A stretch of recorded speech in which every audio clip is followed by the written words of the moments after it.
This is chapter 19. We're going to be looking at the cardiovascular system, but specifically blood vessels and hemodynamics.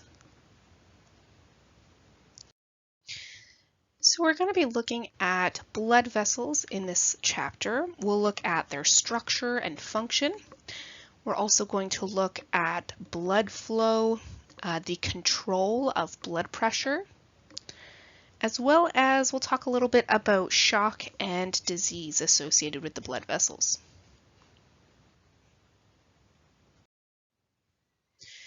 Now, the wall of a blood vessel consists of 3 layers. We also call these layers tunics. And these are going to be 3 layers of different tissue. There's an epithelial layer, which is the innermost layer, called the tunica interna. There is a middle layer consisting of smooth muscle, called the tunica media. And then there's a connective tissue outer covering called the tunica externa.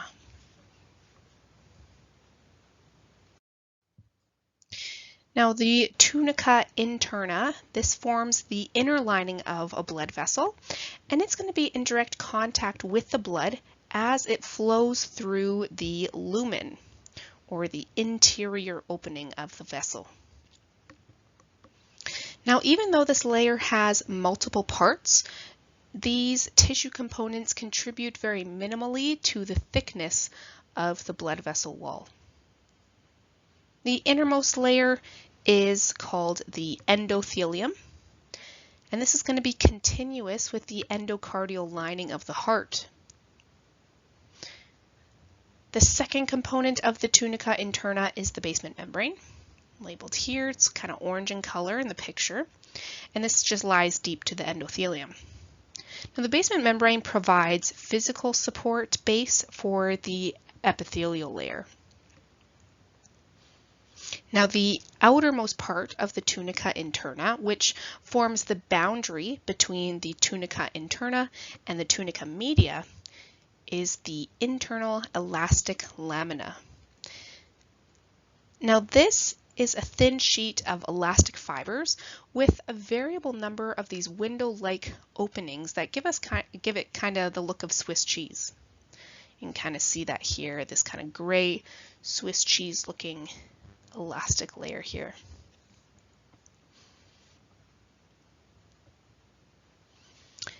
Now, the tunica media, this is going to be a muscular and connective tissue layer that really displays the greatest variation among different vessel types. In most vessels, this is going to be a relatively thick layer comprising mainly of smooth muscle cells and a substantial amount of elastic fibers in that external elastic lamina.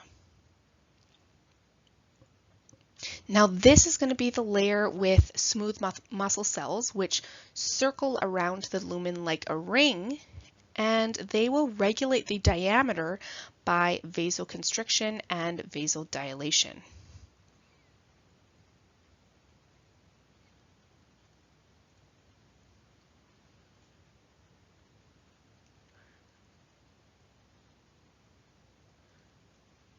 So this is going to be the layer of the blood vessel that's responsible for vasoconstriction and vasodilation.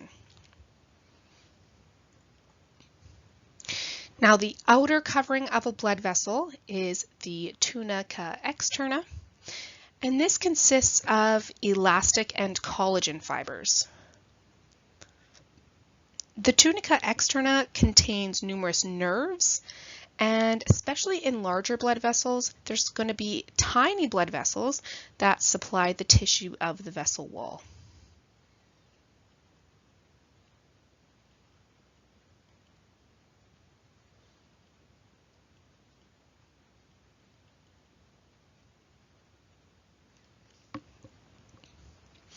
So as you can see here in this picture, we have an artery on the left and a vein on the right.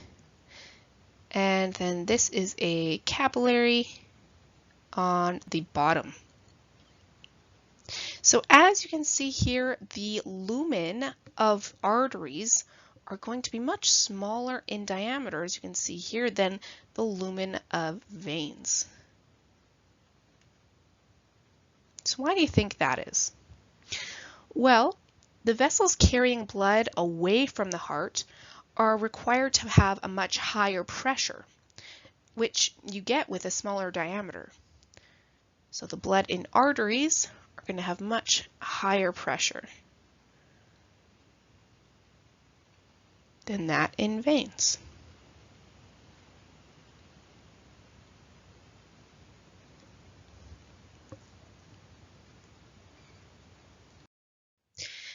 Now there are 5 types of blood vessels. We have arteries, arterioles, which are essentially smaller arteries. We have capillaries, venules, which are smaller veins, and then veins. And essentially this is the pathway that blood is going to take as it leaves the heart into its circuit. So heart blood will pump to arteries, which will pump to arterioles, which will go to capillaries, to venules, to veins, and then back to the heart. So first we're going to talk about arteries. So the wall of an artery has the 3 layers of a typical blood vessel. So the tunica interna, tunica media, and the tunica externa. But there's a very thick muscular to elastic tunica media. You can see here that the smooth muscle layer is much thicker than the elastic layer of the tunica media. But even with that in mind, arteries do have plentiful elastic fibers. They have an internal elastic lamina and also an external elastic lamina. And so because they have plentiful elastic fibers, arteries normally have a very high compliance.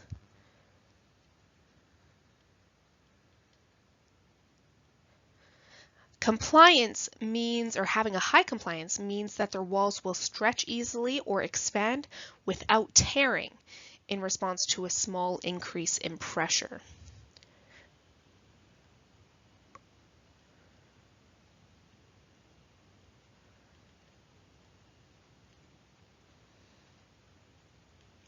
So they'll stretch very easily or expand without tearing.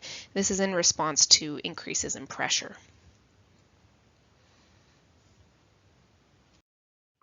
Now remember that arteries will carry blood away from the heart and it will carry it to tissues.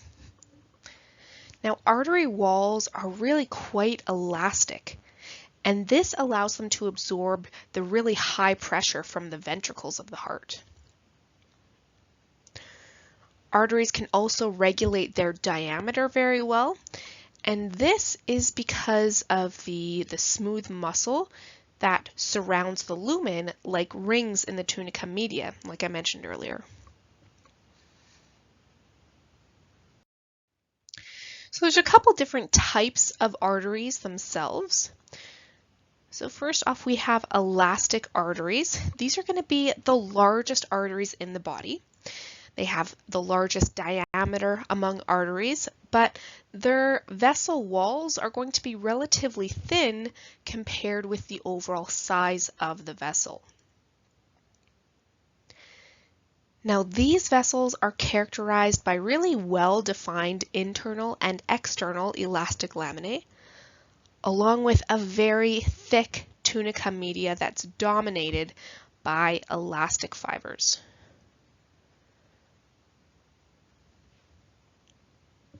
Now these function as pressure reservoirs, which we will go over what that means in the next slide.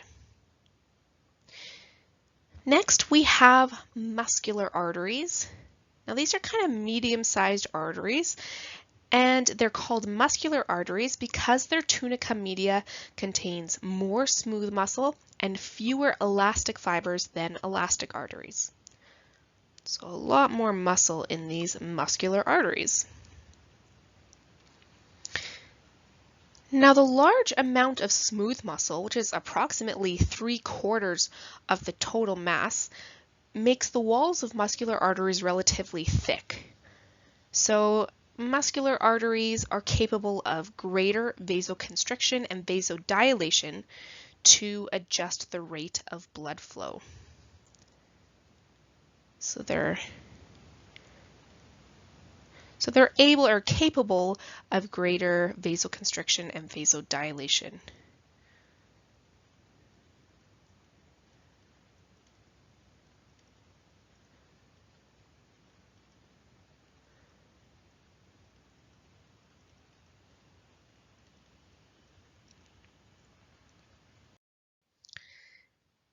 So here we have those elastic arteries, and elastic arteries really perform a very, very important function, and this is that they help to propel blood onward while the ventricles are relaxing.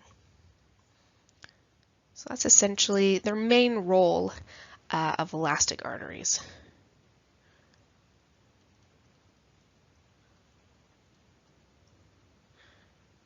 Forward or onward while the ventricles are relaxing.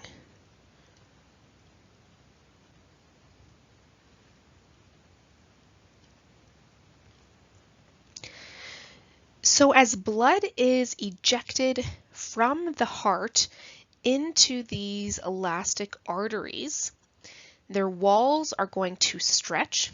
As we can see here, the elastic aorta and elastic arteries are going to stretch during ventricular contraction when the blood is ejected.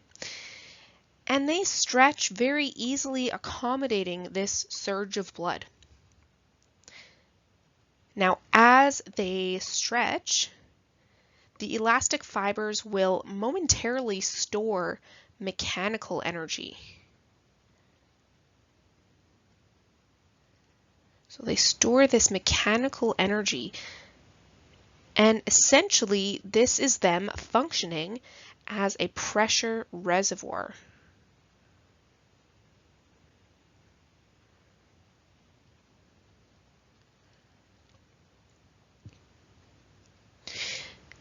Then the elastic fibers will recoil, kind of in this B section here. They're going to recoil and convert this stored energy into kinetic energy. So they're going to convert the stored potential energy in the vessel into kinetic energy of the blood. So in this way, the blood is going to continue to move through the arteries even when these ventricles are relaxed. So here we're storing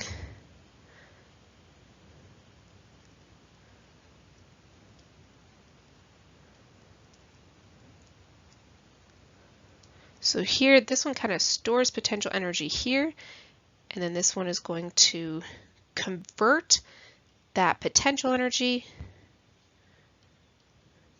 Oops.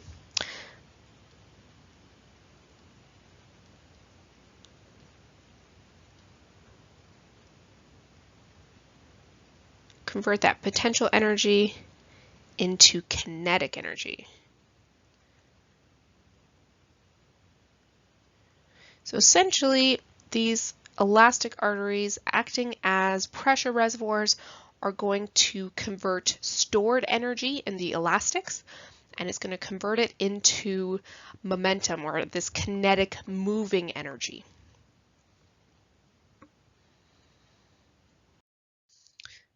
Most tissues of the body receive blood from more than one artery. Now, the union of these branches of two or more arteries supplying the same body region is called an anastomosis. Anastomoses between arteries provide these alternate routes for blood to reach any particular tissue or organ.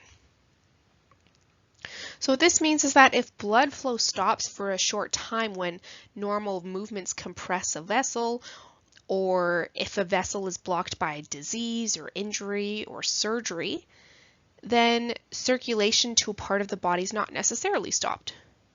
So say when you're walking, Here, we'll draw a quick little picture here.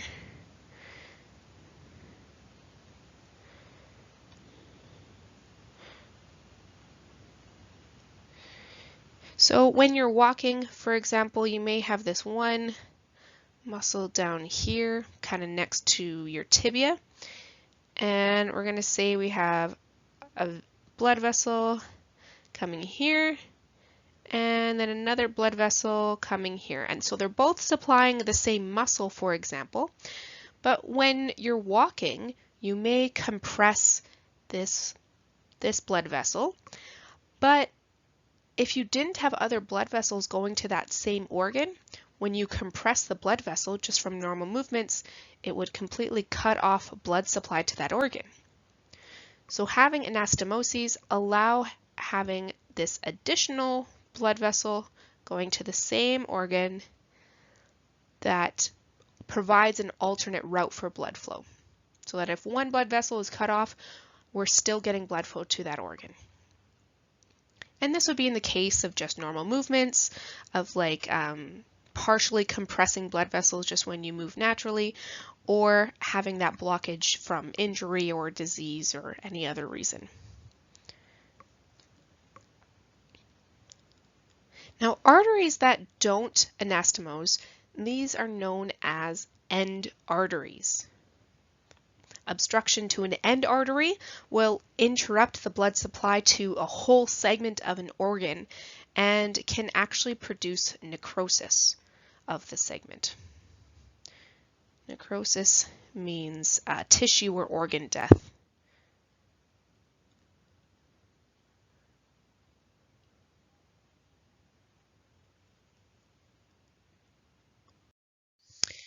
Capillaries are the smallest of all the blood vessels, and they form U-turns that will actually connect the arterial outflow to the venous return. So we have arteries that will turn into capillaries.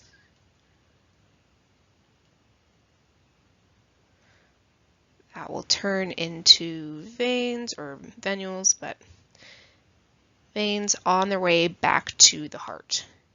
There's always going to be these intermediates because arteries are going to be quite wide, capillaries are very, very tiny, so there's always intermediates in between these, which are arterioles, and also intermediates between the capillaries and veins, which are the venules.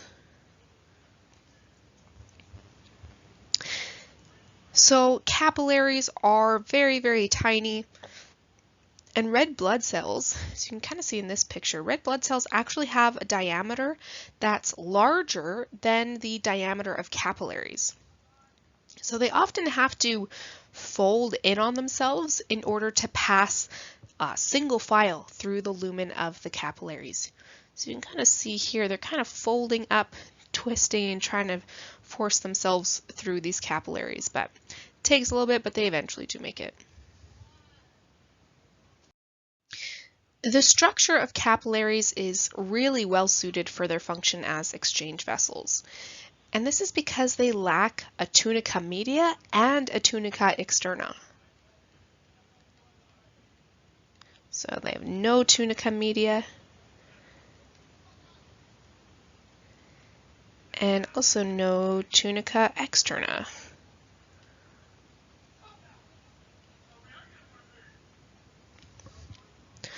So as you can see on the right, the capillary walls are composed of only really a single layer of endothelial cells and a basement membrane. So for this, a substance in the blood, like oxygen or carbon dioxide, really only has to pass through just one cell layer in order to reach the interstitial fluid and then to reach the tissue cells.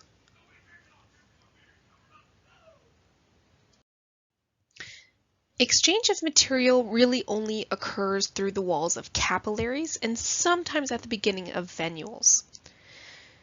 The walls of arteries, arterioles, most venules, and veins really present too thick of a barrier to exchange any materials across. Now, capillaries form extensive branching networks that will really increase the surface area available for rapid exchange of materials. So that's what we're doing by having kind of this network, or kind of a net-looking branch of capillaries. It's all going to work to increase the surface area that's available to exchange materials.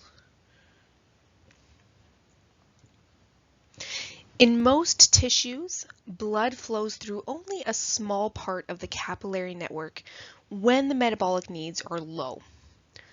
So that's where we get here on the left, where blood flows just through this thoroughfare channel in the center. This is when metabolic needs are very low, and we don't need this entire capillary bed filled with blood. However, when tissue is active, such as in contracting muscle, this is when we have the entire capillary bed network filling with blood. So throughout the body, these capillaries function as part of a capillary bed, like we see on this picture on the right. This capillary bed is going to be a network of like 10 to even 100 capillaries that arise from a single met arteriole. This is going to be a branch off of the arteriole. In most parts of the body, blood can flow through a capillary network from an arteriole into a venule. So this would be our post-capillary venule, this branch here, going into a muscular venule.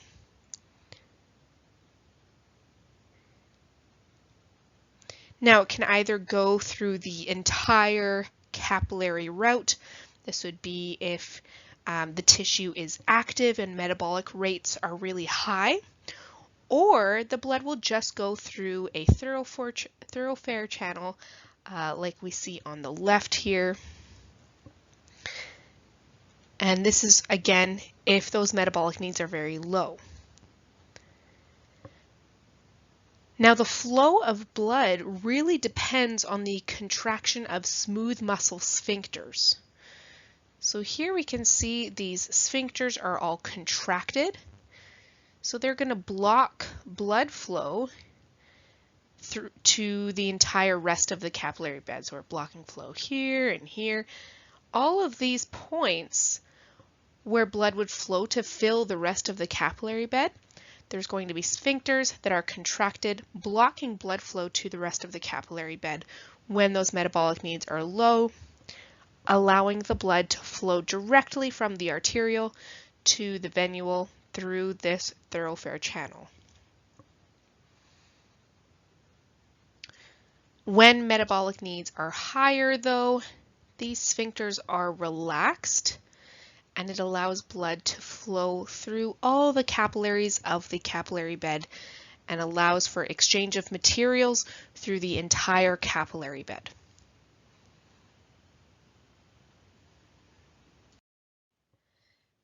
The body contains 3 different types of capillaries. These are continuous capillaries,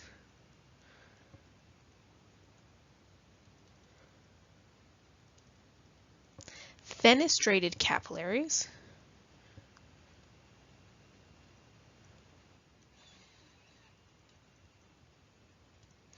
and then sinusoidal capillaries.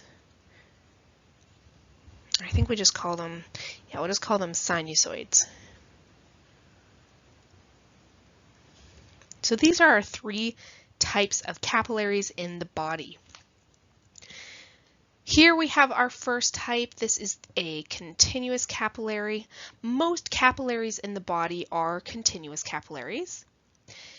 And this is where the plasma membranes of endothelial cells, they essentially form this continuous tube that really is only going to be interrupted by these intercellular clefts. These are going to be really, really small gaps between neighboring endothelial cells.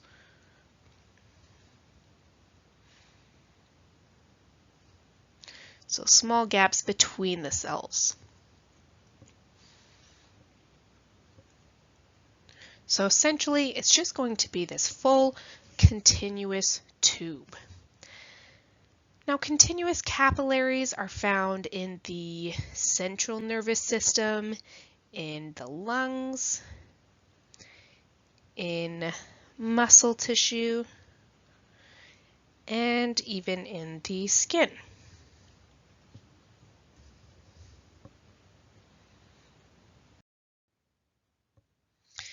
Other capillaries of the body are fenestrated capillaries. Now this is where the plasma membranes of the endothelial cells have many fenestrations. Fenestrations are going to be small pores that range from about 70 to 100 nanometers in diameter. But all you have to know is that these are really small pores in the cells themselves, in those endothelial cells. Now, fenestrated capillaries are found in the kidneys, in the villi of the small intestine,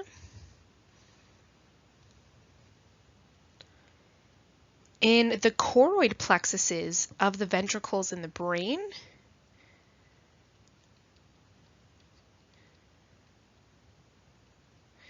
in the ciliary processes of the eyes,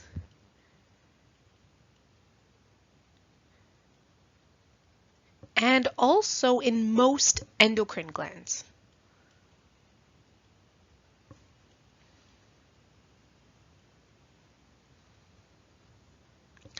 These fenestrations allow for larger molecules to pass between the lumen of the blood vessel and the interstitial fluid around them.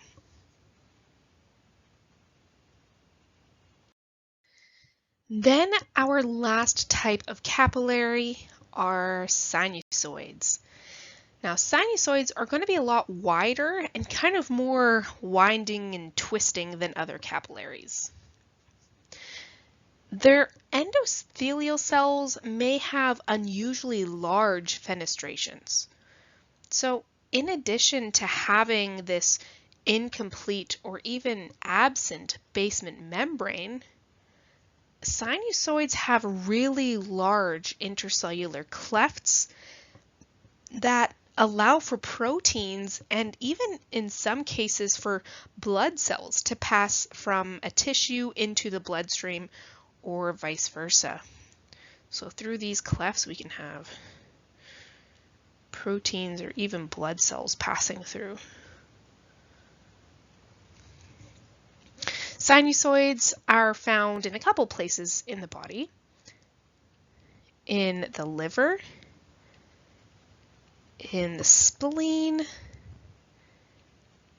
in the anterior pituitary gland,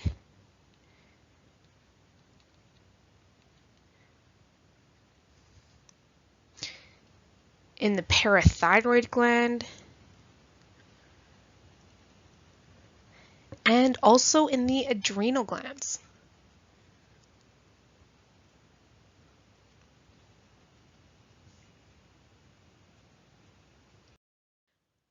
Unlike their thick-walled arterial counterparts, venules and veins have really thin walls that don't really maintain their shape. Venules will drain capillary blood and begin the return flow of blood back toward the heart. One very important difference between veins and arteries is that most veins, especially those in the limbs, will contain valves. Now, valves are going to be very thin folds of the tunica interna that form these kind of flap-like cusps. The low blood pressure in veins allows blood returning to the heart to slow down quite significantly, and sometimes it even backs up. And the valves will aid in venous return by preventing the backflow of blood.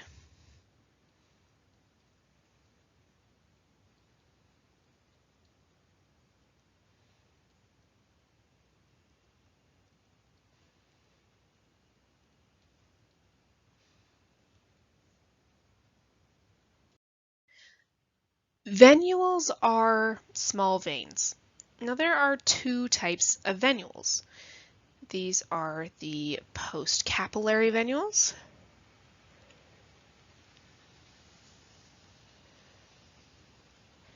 and the muscular venules.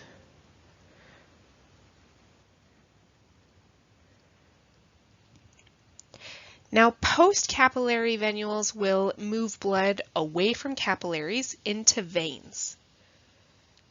They are the smallest of the venules.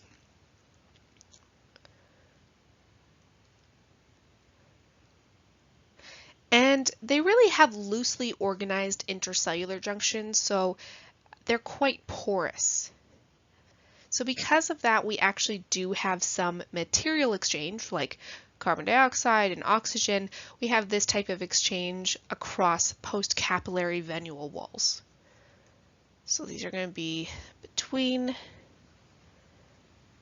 capillaries and veins.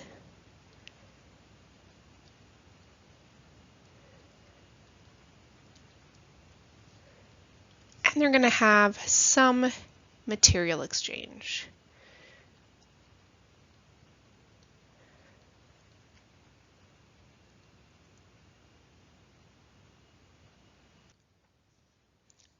As postcapillary venules move further away from capillaries, they acquire one or two layers of circularly arranged smooth muscle cells. So once they get those layers of muscle, we actually call them muscular venules. So muscular venules have thicker walls, which exchanges with the interstitial fluid can no longer occur. So they're not going to have any material exchange.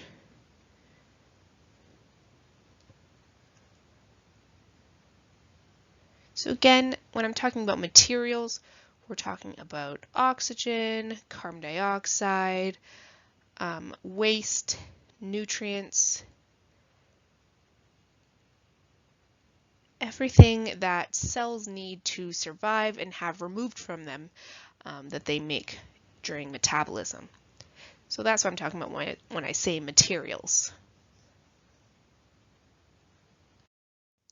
While veins do show structural changes as they increase in size from small to medium to large, the structural changes are not as distinct as we see in arteries. In general, veins have very thin walls relative to their total diameter. Although the veins are composed essentially of the same three layers as arteries, the relative thickness of the layers is different. So the tunica interna of veins is going to be very much thinner than that of arteries. The tunica media of veins is also thinner than we see in arteries, with relatively little smooth muscle and elastic fibers. Now the tunica externa of veins is the thickest layer that we see in veins, and it consists of collagen and elastic fibers. Now, like I said before, veins are going to be different from any other blood vessels because they do have these valves to prevent backflow of blood.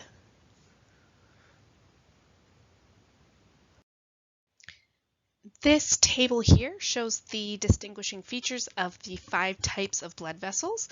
So arteries, arterioles, capillaries, venules, and veins. And it's also going to show the subtypes of arteries and venules. So we have the elastic and muscular arteries, It's going to show you the size, what defining characteristics of the three layers, the tunica interna, tunica media, and tunica externa, as well as the function of these blood vessels. We're also going to see the arterioles, capillaries, postcapillary venules, muscular venules, and veins. So we've gone over all of these in the lecture just prior, but again, nice summarizing table, help you out for studying there.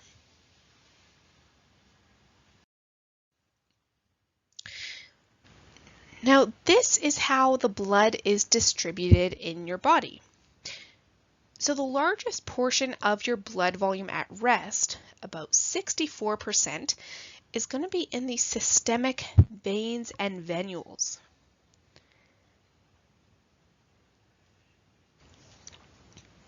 Systemic arteries and arterioles, these hold about 13% of the blood volume. Systemic capillaries hold about 7%. Pulmonary blood vessels about 9%, and then the heart holds about 7%. Because systemic veins and venules contain a large percentage of the blood volume, they're going to function as blood reservoirs. So this is an area from which blood can be diverted very quickly if the need arises. So they're kind of like pools of blood that we can move around if we need.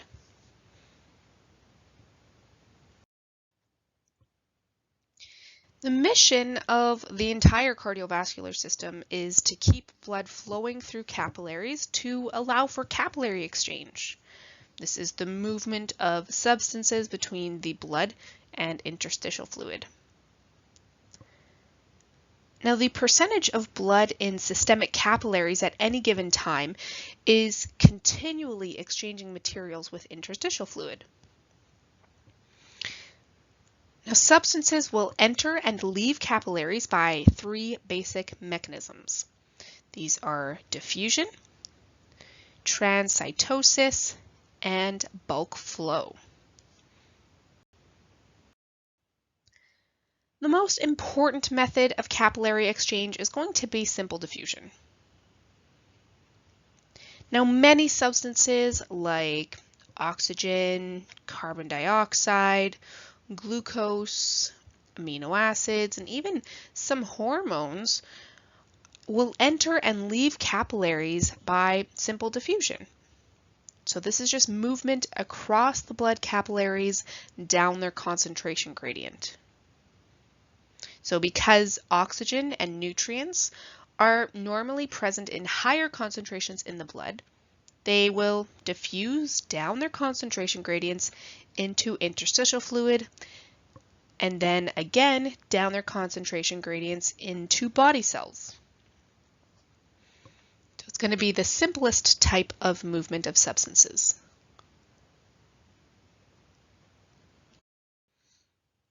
A small quantity of material crosses capillary walls by transcytosis.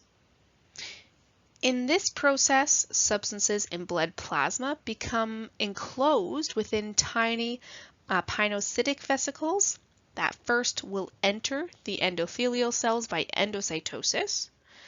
They'll move across the cell and then exit on the other side by exocytosis. So for example, if we have the lumen of a blood vessel here, all the cells within it, and then we have the endothelial cells, not drawn to scale, but for example, if we have one endothelial cell here and we have a nucleus over here, for example, we'll have, say, this hormone, and it's going to go through here by endocytosis. Right here is going to cross into the cell by endocytosis. It will cross the cell and then exit by exocytosis.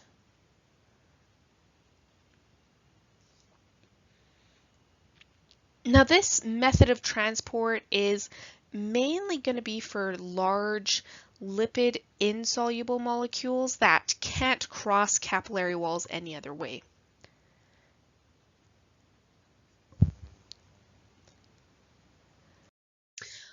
Bulk flow, this is going to be a passive process in which large numbers of ions, molecules, or particles in a fluid will all move together in the same direction. The substances move at rates that are far greater than can be accounted for by diffusion alone. Now, bulk flow occurs from an area of higher pressure to an area of lower pressure, and it really continues as long as this pressure difference exists. Diffusion is more important for solute exchange between blood and interstitial fluid, but bulk flow is more important for regulation of the relative volumes of blood and interstitial fluid.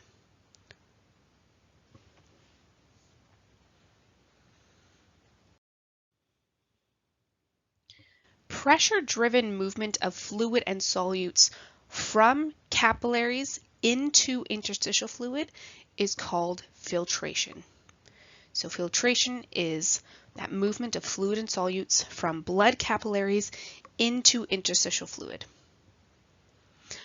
The opposite direction, pressure-driven movement from interstitial fluid into blood capillaries, this is called reabsorption. Now there are two pressures that promote filtration. These are the blood hydrostatic pressure, BHP. This is the pressure generated by the pumping action of the heart.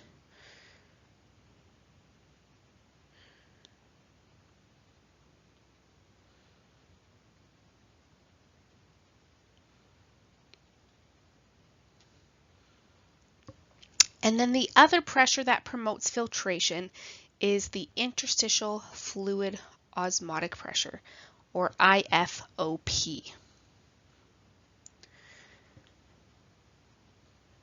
So BHP, this is going to be the hydrostatic pressure due to the pressure that water in the blood plasma exerts against the blood pressure walls. And IFOP, this is going to be essentially a pull of fluid out of the capillaries into the interstitial fluid. So we're going to pull fluid out of capillaries into the interstitial fluid.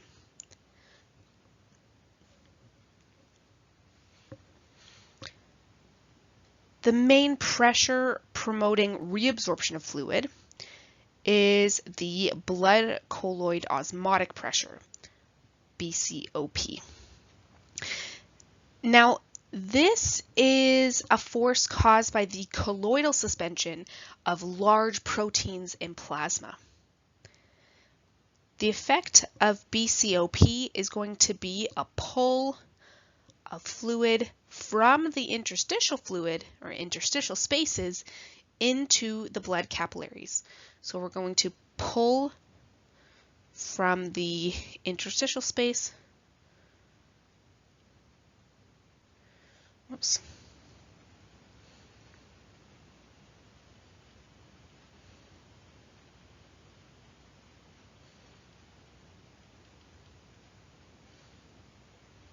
And just for reference here, the IFOP is going to pull from the capillary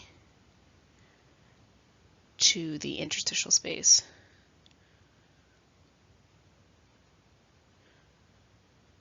So opposite pulling.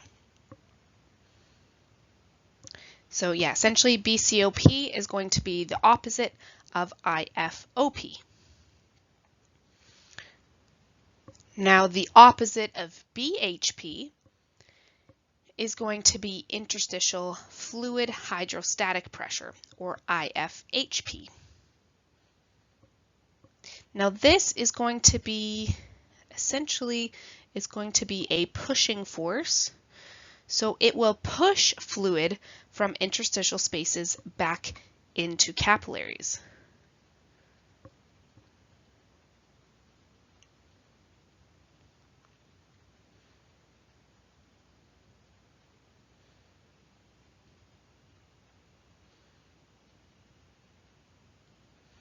Whereas the BHP, I didn't really mention this before, but BHP is going to be a force that pushes fluid out of capillaries into the interstitial spaces, or into the interstitial fluid. So push fluid out of capillaries into the interstitial space.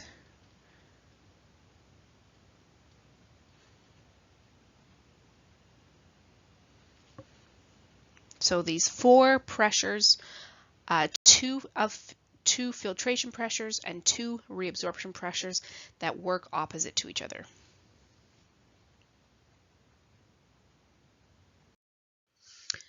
So in this picture, we can kind of see this visual representation of those filtration and reabsorption pressures. So in our key, the top right here, we can see BHP, IFHP, BCOP, and IFOP. And then our NFP, which you can also see by our equation down here, is going to be our net filtration pressure. So here we can see our BHP. See both on the left and on the right of this capillary here, that blood hydrostatic pressure. And remember, this is going to be that pushing force that pushes fluid out of the capillaries. And then we can also see the opposing force, the IFHP. Here, the interstitial fluid hydrostatic pressure, which is going to also push fluid from the interstitial space back into the capillaries.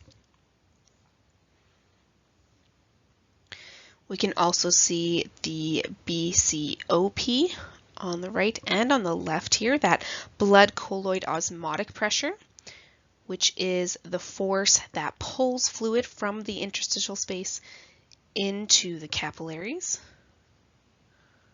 So this is pulls.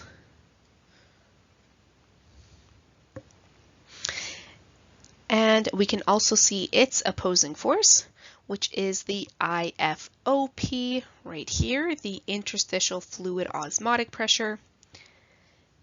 And it will also pull fluid out of the capillaries into the interstitial fluid. So we can see this equation down here, that net filtration pressure equation. So on the left, we have the pressures promoting filtration, BHP and IFOP. We're going to add those pressures promoting filtration and then subtract the pressures promoting reabsorption, BCOP and IFHP, in order to get our net filtration pressure, kind of our resulting pressure if we have a net fluid flowing out of the capillaries or a net fluid flowing into the capillaries, a net filtration or a net reabsorption when we add up all these pressures. So whether fluid leaves or enters capillaries really depends on this balance of pressure. So if the pressures that push fluid out of capillaries exceeds the pressures that pull fluid into capillaries, then the fluid will move from the capillaries into the interstitial space, or it will be a net filtration. If, however, the pressures that push fluid out of the interstitial space into capillaries exceeds the pressure that pulls fluid out of the capillaries, then the fluid will move from the interstitial space into the capillaries, or we will have a net reabsorption.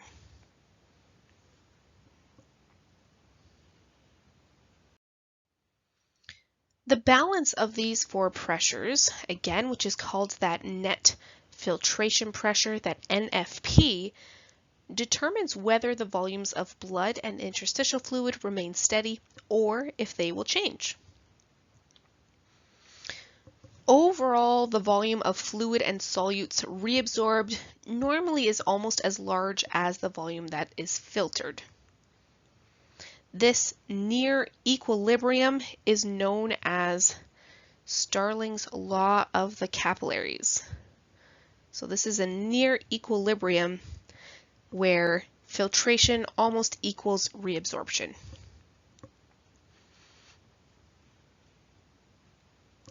Now, NFP indicates the direction of fluid movement, and we calculate it by using this equation here, which I briefly covered on that last slide.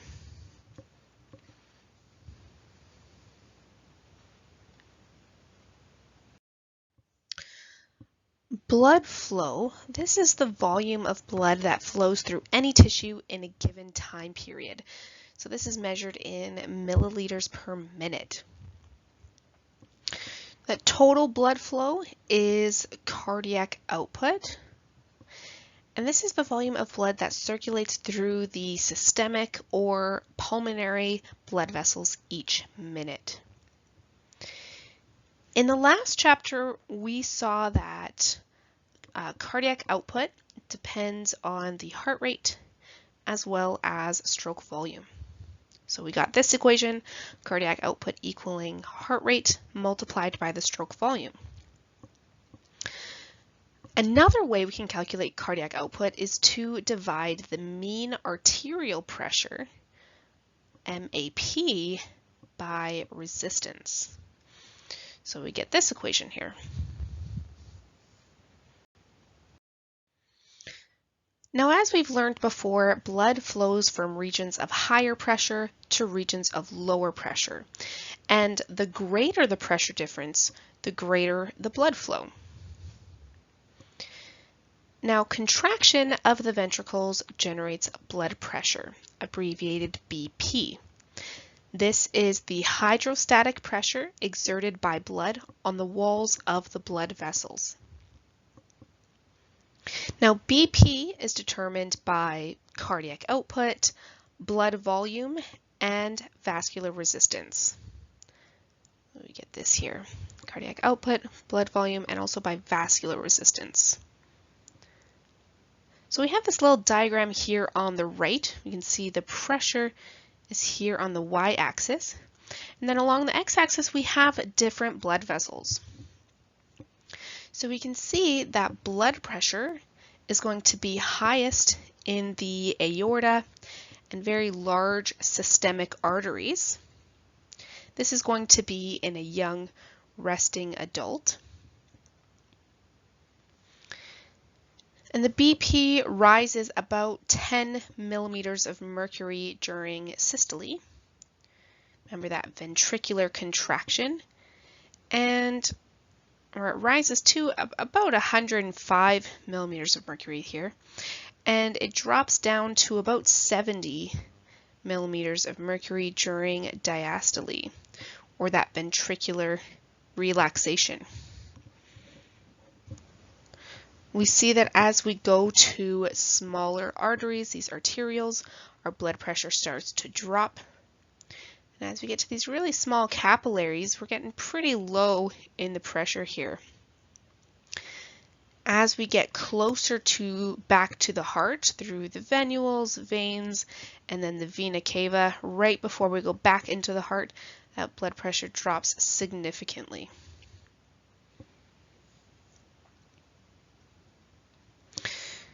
So this systolic blood pressure up here, this is going to be the highest pressure attained in arteries during systole, and our diastolic blood pressure down here is the lowest arterial pressure during diastole.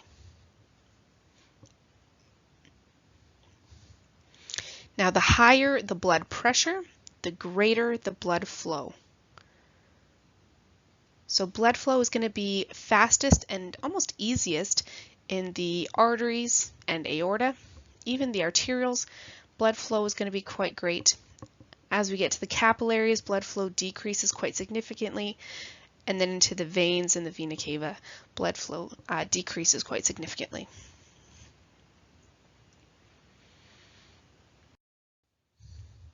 So let's talk about vascular resistance. So this is the opposition to blood flow due to the friction of blood and the walls of the blood vessels. Now, usually vascular resistance is denoted as R. And vascular resistance depends on a couple things. So it's going to depend on the size of the lumen of the blood vessel. It's going to depend on blood viscosity, or how thick the blood is, how easily it flows, and also the total blood vessel length. So with the size of the lumen, the smaller the lumen of the blood vessel, the greater resistance to blood flow. So if we have a smaller lumen, it's going to increase resistance. So as the arterioles dilate and become larger, resistance decreases, and then blood pressure falls. As arterioles constrict, the lumen becomes smaller, and resistance will increase and blood pressure rises. So if we have an increase in resistance, this will also increase blood pressure. Now what about viscosity? So the viscosity of blood depends mostly on the ratio of red blood cells to blood plasma in volume, and a smaller extent on the concentration of proteins in the plasma. So if we have more cells in a certain amount of fluid, the blood is going to be thicker and it's going to be more viscous. In the same amount of fluid, if there are fewer cells, that blood is going to be thinner and less viscous. So the higher the blood's viscosity, the higher the resistance.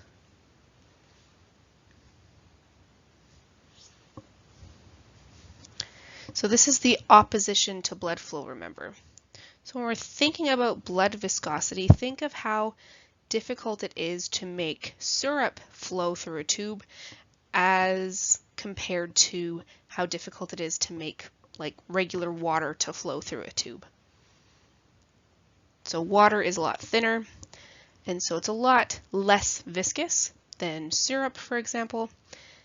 So water is going to have a much lower viscosity, and the resistance will be much lower. It'll be much easier to make that water flow through a tube as opposed to the very highly viscous syrup.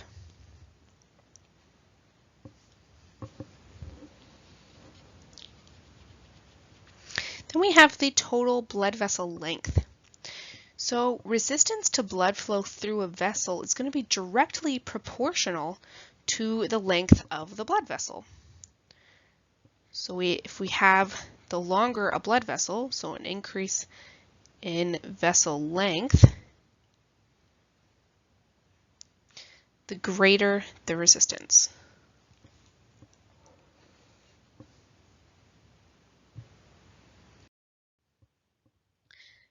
Venous return, the volume of blood flowing back to the heart through systemic veins, occurs due to the pressure generated by contractions of the heart's left ventricle. So this is really important, that return of blood to the heart has to do with the pressure generated by the left ventricle of the heart. The pressure difference from venules to the right ventricle is quite small, but normally it's sufficient to cause venous return to the heart. Because remember, blood is going to flow from areas of higher pressure to lower pressure. And so we kind of need the pressure in venules to be higher than the pressure in the ventricle in order to go back to the heart. So this blood from the systemic system is going to go back to the right atria and right ventricle. And so the pressure has to be lower in the right side of the heart than in the systemic veins in order for the blood to go back to the heart from those veins. So even though it is a small difference in pressure, normally that difference in pressure is sufficient to cause venous return to the heart. If pressure increases in the right atrium or ventricle, then venous return will decrease though. There are a couple of ways that venous return is assisted though, because sometimes it is kind of difficult to get all that blood from the systemic system back to the heart. So the valves are going to be a large way that blood flow or venous return is assisted. So the veins will prevent that backflow of blood. And then we also have these two pumps that help, respiratory pump and a skeletal muscle pump. So when you stand up, the pressure pushing blood up the veins in your lower limbs is barely enough to overcome the force of gravity pushing it back down. Besides the heart, there are two other mechanisms that will kind of pump blood from the lower body back to the heart.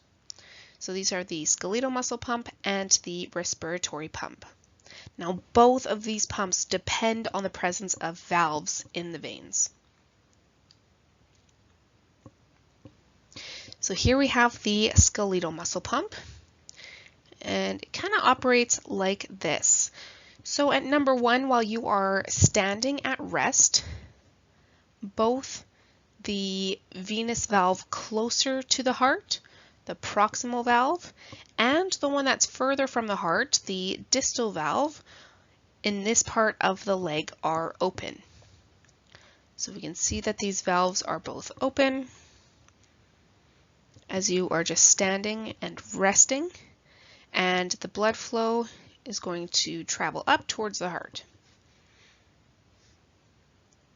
Now contractions of the leg muscles, such as when you stand on your tiptoes or take a step, these are going to compress the vein.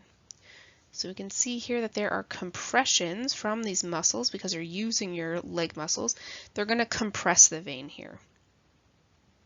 Now this compression of the vein will push blood up through the open proximal valve. This is an action called milking. Oops. And at the same time, the distal valve in the uncompressed segment of the vein is going to close. And this is because there's going to be blood kind of flowing up against that valve, pushing it closed. So that there's going to be no blood that flows down, further down into the foot. Now, just after muscle relaxation, pressure falls in the previously compressed section of the vein. So here we have a decrease in pressure.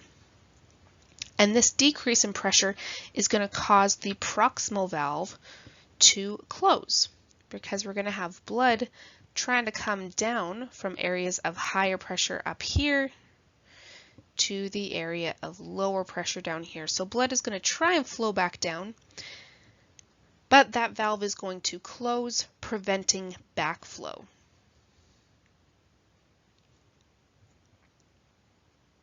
Now this distal valve is going to now open because the blood pressure in the foot is going to be higher than in the low pressure in the leg. And so now this part of the vein is going to fill with blood from the foot. After we kind of have this pressure equalization in this vein, then the proximal valve up here is going to reopen. And we'll kind of start from the beginning again.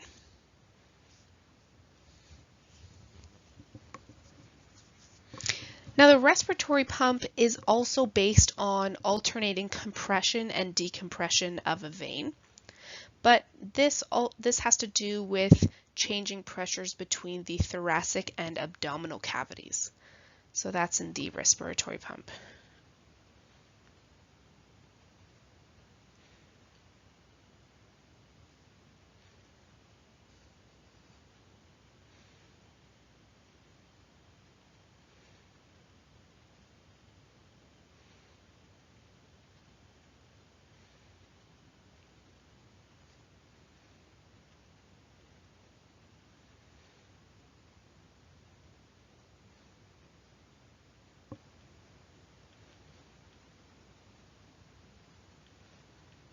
So changing pressures between the thoracic and abdominal cavities, but essentially it's going to work the same way as I just described in the skeletal muscle pump, with the changing pressures and opening and closing of veins, or the valves in the veins.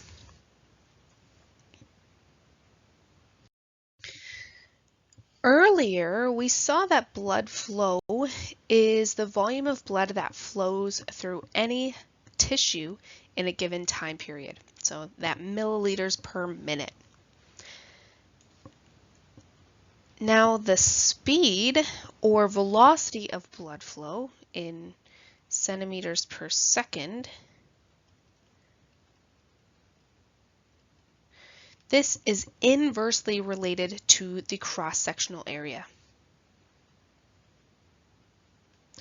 So actually that's labeled just up here. So inversely related to the cross-sectional area of the blood vessels.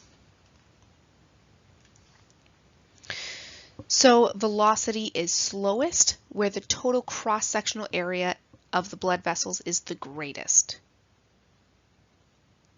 Now this part is important because each time an artery branches, the total cross-sectional area of all of its branches is greater than the cross-sectional area of the original blood vessel. So for example, if we kind of look, so just for example here we have a blood vessel and it's going to have 2 branches, and then each of these is going to branch 2 times.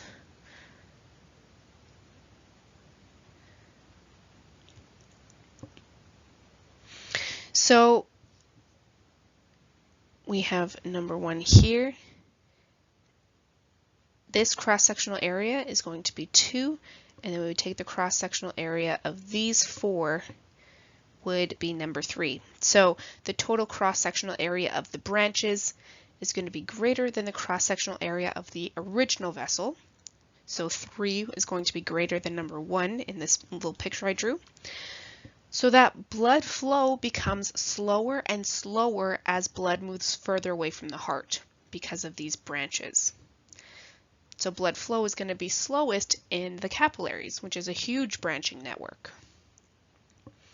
So we can kind of see this here in this picture. The black line is going to be velocity, whereas the green line is that cross-sectional area. So here in the aorta, our cross-sectional area of this one blood vessel is relatively small. As we start branching into arteries, cross-sectional area goes up a bit. The arterioles, more and more branches, so it's going to have a greater cross-sectional area overall. Once we get to the capillaries here, huge cross-sectional area. And this is because we have just massive branching with capillaries. Because there's so many of them, essentially we're taking that cross-sectional area of all the capillaries and adding them up. And that gets our total cross-sectional area of capillaries. So we have this huge cross-sectional area of capillaries, which really causes the velocity to extremely decrease in these areas. Now this is very, very important. And this is because if the velocity of blood flow is too high, we can't have exchange of materials. So essentially the blood is just whizzing by so quickly that it really doesn't give oxygen and carbon dioxide really a chance to diffuse across the membrane. In order to have this exchange of materials between the blood and the interstitial fluid, we have to slow down the blood to give the blood enough time to exchange the materials with the interstitial fluid. And so for that reason, it's very important that at the capillaries, where we want to have that exchange of materials, we really decrease the velocity in these areas. We have a huge cross-sectional area, and we really slow down the blood so we can allow materials to exchange with the interstitial fluid.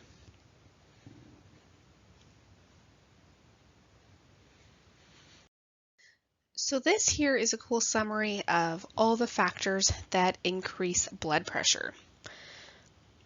Again, this is all stuff that we've gone over. It's kind of in a different format, so definitely take some time to look over this kind of summary and kind of check it out. So the changes noted within the green boxes, these all will increase cardiac output. Changes noted with the blue boxes will increase systemic vascular resistance. And then the increases in cardiac output and increases in systemic vascular resistance will both work to increase the mean arterial pressure.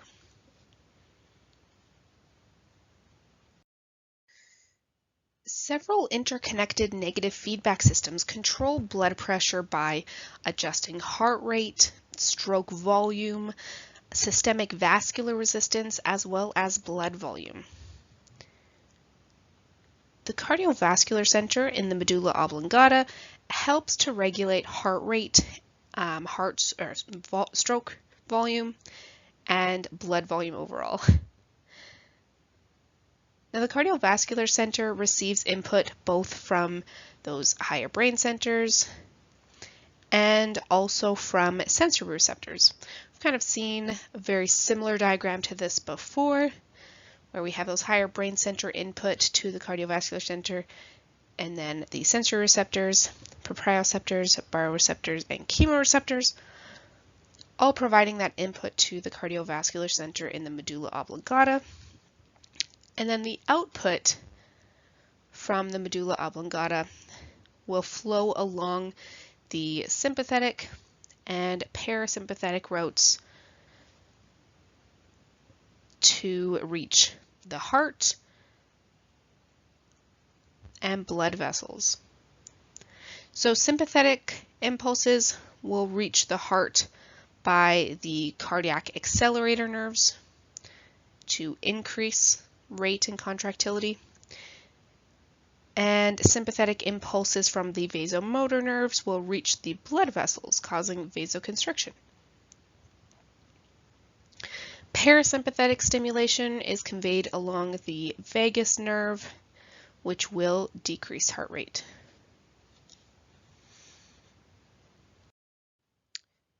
Baroreceptors are pressure-sensitive sensory receptors, are located in the aorta, and they're also found in the carotid sinus, which are arteries in the neck that supply blood to the brain. And these baroreceptors are also found in other large arteries in the neck and chest. And they will send impulses to the cardiovascular center to help regulate blood pressure.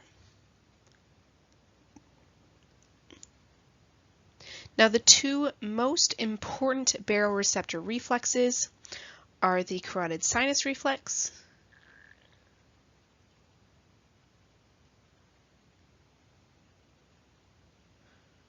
and the aortic reflex.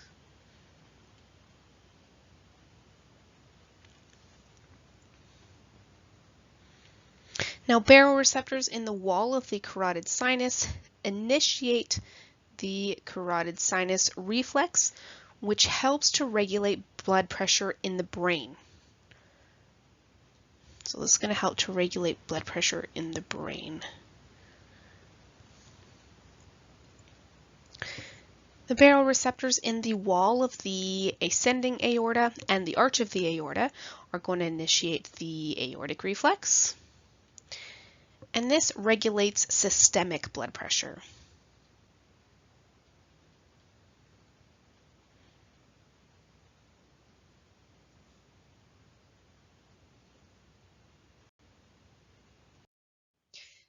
This here is the negative feedback regulation of blood pressure by those baroreceptor reflexes. So at the top here, we have when blood pressure decreases, the baroreceptors in the carotid sinus and the arch of the aorta are going to detect that, and they will send signals to the cardiovascular center in the medulla oblongata, as well as the adrenal medulla. And it will tell them, well, they will decide, I guess, to increase the blood pressure by increasing the heart rate and the stroke volume, which both lead to increasing cardiac output. And the control centers will also send the impulse to constrict the blood vessels. This is going to increase systemic vascular resistance. So both these responses by the effectors will cause an increase in blood pressure, returning us back to homeostasis.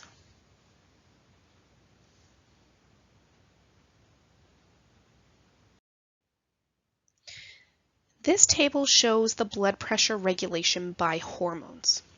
So it shows what hormones do what, and it shows what their effect on blood pressure is. So several hormones regulate blood pressure and blood flow by altering cardiac output, by altering or changing the systemic vascular resistance, or by adjusting the total blood volume.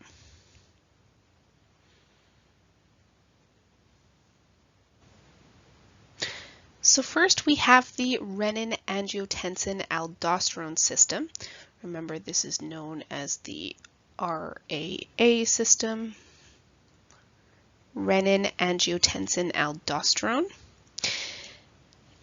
And remember, this is the pathway that raises blood pressure by increasing the systemic vascular resistance, as well as stimulating the secretion of aldosterone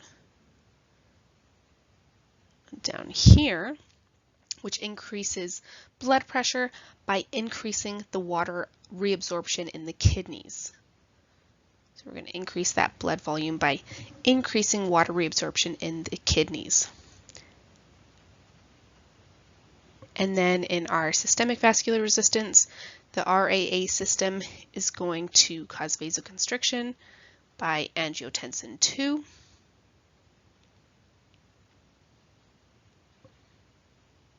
Next we have epinephrine and norepinephrine. We can add these up here.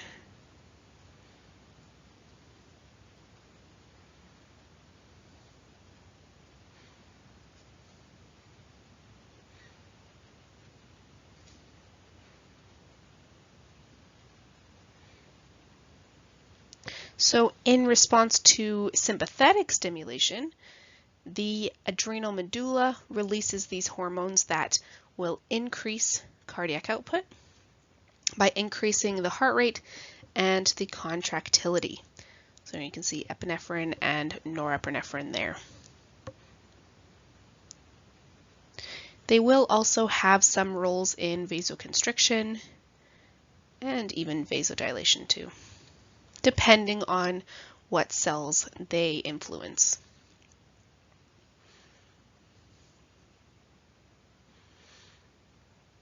Then we have the antidiuretic hormone, ADH. So remember, this is produced by the hypothalamus and released by the posterior pituitary. And this is going to cause vasoconstriction right here, which is going to increase blood pressure.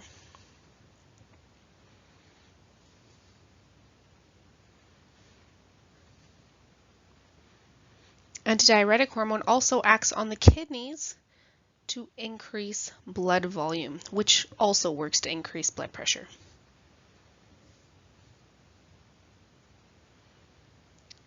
And our last hormone that helps to regulate blood pressure and blood flow is the atrial natriuretic peptide, ANP. So this hormone acts to lower blood pressure by causing vasodilation here, and also by promoting the loss of salt and water in the urine, which is going to reduce blood volume. So again, that's by promoting the loss of salt and water in the urine.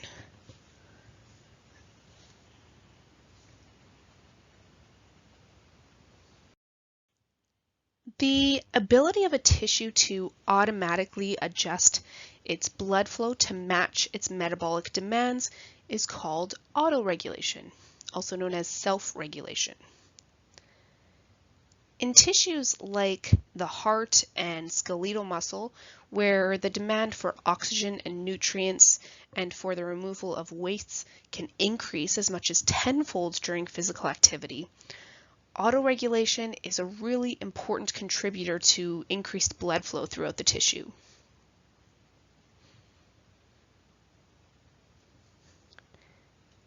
Now, there are two general types of stimuli that cause autoregulatory changes in blood flow. These are going to be physical changes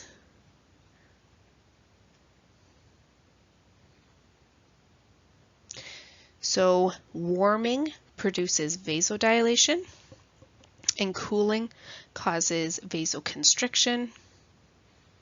These are going to be physical changes.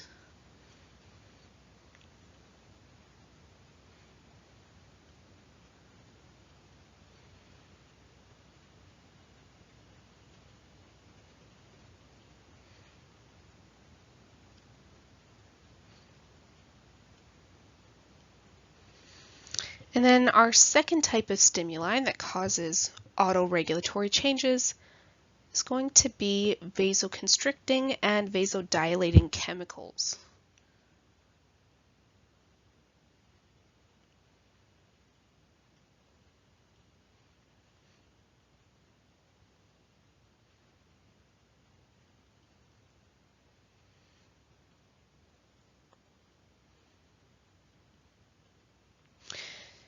So several types of cells release a wide variety of chemicals that alter blood vessel diameter.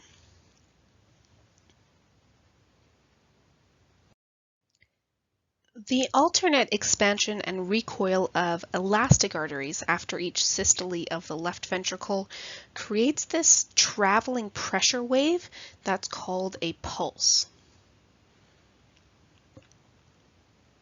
The pulse is strongest in the arteries closest to the heart, and it becomes weaker in the arterioles and disappears altogether in the capillaries. Now, pulse may be felt in any artery that lies near the surface of the body that can be compressed against a bone or other firm structure so that we can feel it. Now, this table here shows some common pulse points. This is more just for interest's sake. You won't really be tested on specific pulse points or anything like that, but just knowing what a pulse is important. Again, that's going to be that traveling pressure wave created by the alternate expansion and recoil of elastic arteries after each systole of the left ventricle.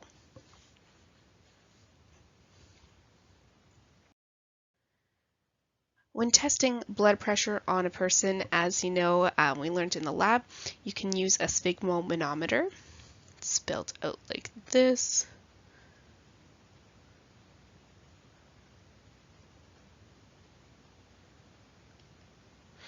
This is our machine that tests for blood pressure. So the cuff is inflated fully and then slowly deflated. Now, when the cuff is deflated enough to allow the crushed artery to open, a spurt of blood passes through, resulting in the first sound that's heard by the stethoscope. Now that sound corresponds with the systolic blood pressure. It's going to be the first sound that is heard in the stethoscope.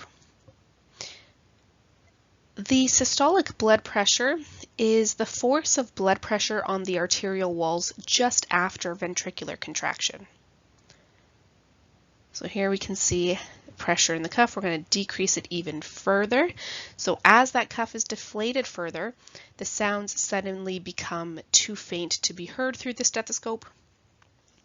And at this point, when we can no longer hear those sounds, this level is called the diastolic blood pressure. And this represents the force exerted by the blood remaining in the arteries during ventricular relaxation. At pressures below this diastolic blood pressure, the sounds will disappear altogether. Now, the various sounds that are heard while taking blood pressure are called Korotkoff sounds.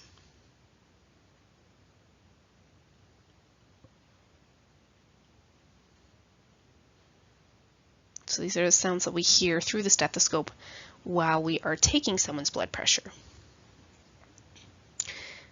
Now, if we take the difference between the systolic blood pressure, between the first sound heard, and the diastolic blood pressure, the last sound heard, so this difference here, this is going to be our pulse pressure.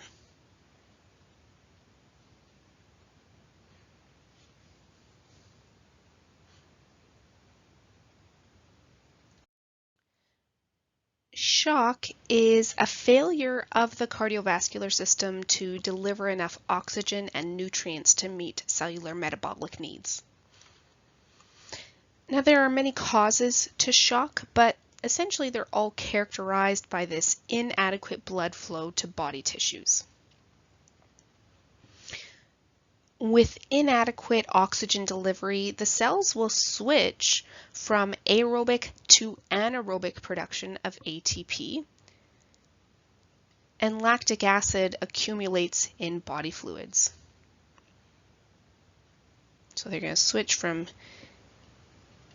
aerobic to anaerobic.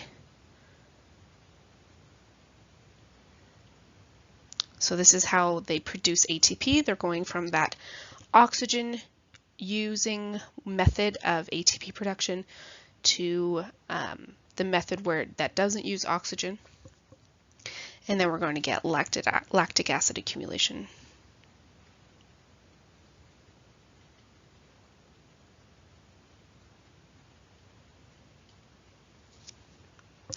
Now, if shock continues, cells and organs become damaged and the cells may die.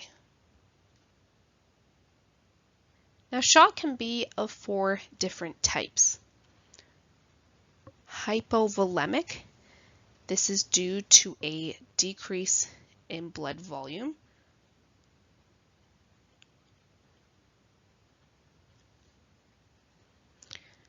Cardiogenic shock. This is due to poor heart function.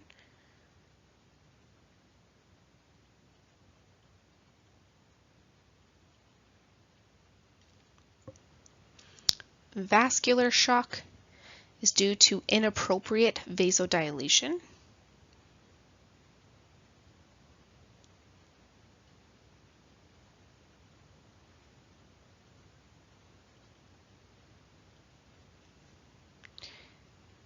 And then obstructive shock, which is due to the obstruction of blood flow.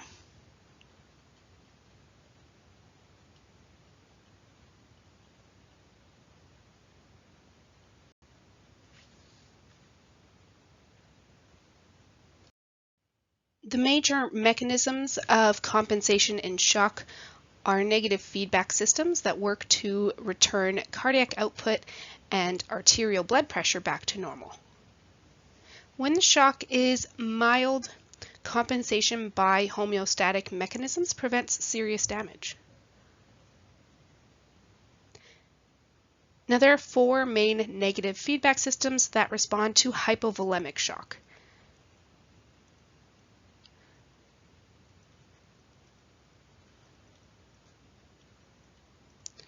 So these are going to be the four negative feedback systems in response to hypovolemic shock.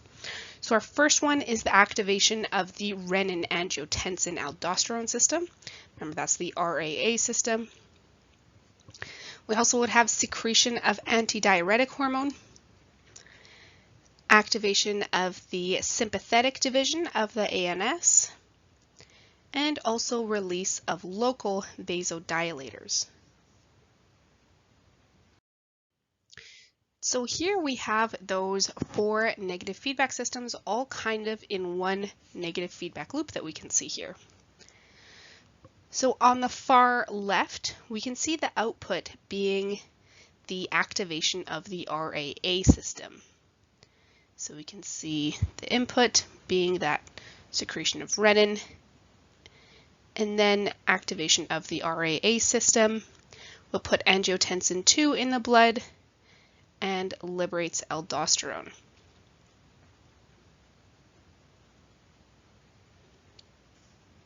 Next to it on the right is going to be the secretion of the antidiuretic hormone in the blood. And then next is the activation of the sympathetic division of the autonomic nervous system. So we've seen all these systems kind of at work in the past before, so this should all be kind of familiar to you. So just take a moment to review this negative feedback system, kind of putting all those negative feedback systems together as we look at responses to hypovolemic shock.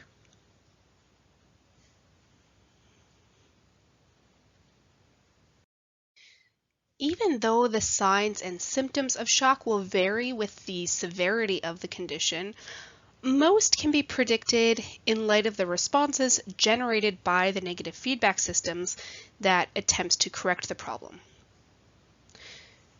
So these really aren't symptoms of the shock itself, but more so the symptoms that the responses generate. So the activation of the RAA system will produce a certain response in our body, and these would be the signs and symptoms of activating those negative feedback systems. So among the signs of symptoms of shock are going to be clammy, cool, pale skin. And this is due to the sympathetic constriction of skin blood vessels and also the sympathetic stimulation of sweating. So this is both due to sympathetic stimulation.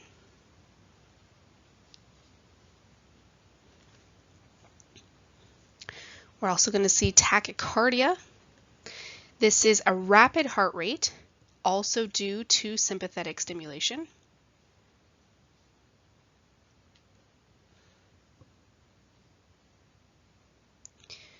A weak but rapid pulse. This is due to reduced cardiac output due to those negative feedback loops.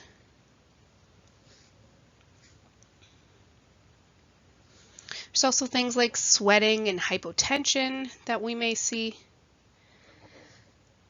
Altered mental status. This may also be a symptom that we would see due to reduced oxygen supply to the brain. So this one would actually be a direct symptom of shock.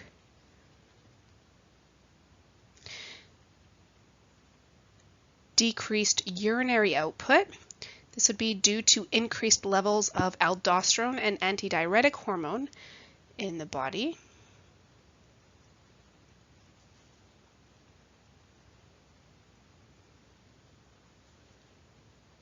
Again, that's from the RAA system.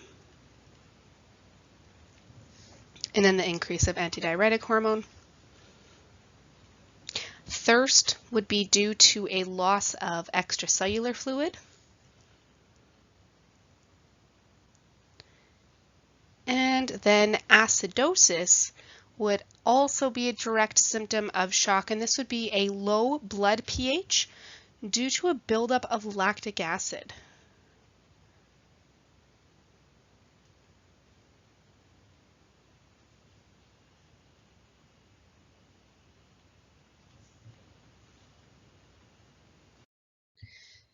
Arteries, arterioles, capillaries, venules, and veins are going to be organized into circulatory routes that deliver blood throughout the whole body.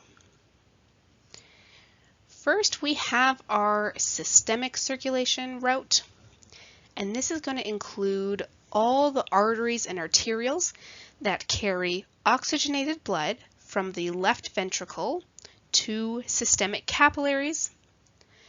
And it's also going to include the veins and venules that return the deoxygenated blood to the right atrium after flowing through body organs.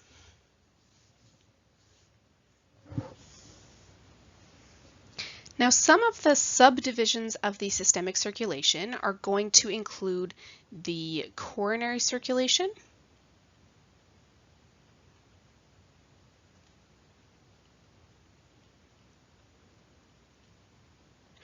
this supplies blood to the myocardium of the heart. We'll also see the cerebral circulation,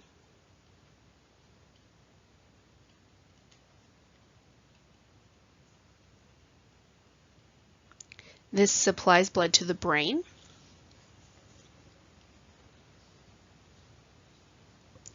And then a third subdivision of systemic circulation would be the hepatic portal circulation.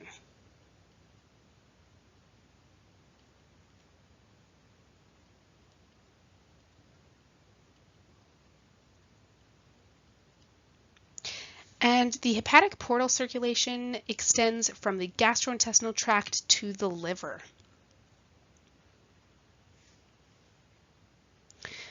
When blood returns to the heart from the systemic route, it's pumped out of the right ventricle through the pulmonary circulation, and this goes to the lungs. In the capillaries of the air sacs, or the alveoli of the lungs, blood will lose some of its carbon dioxide and it takes on oxygen. So it's within the pulmonary circulation that blood becomes oxygenated. Another major route, the fetal circulation. This exists only in the fetus, and it contains special structures that allow the developing fetus to exchange materials with its mother.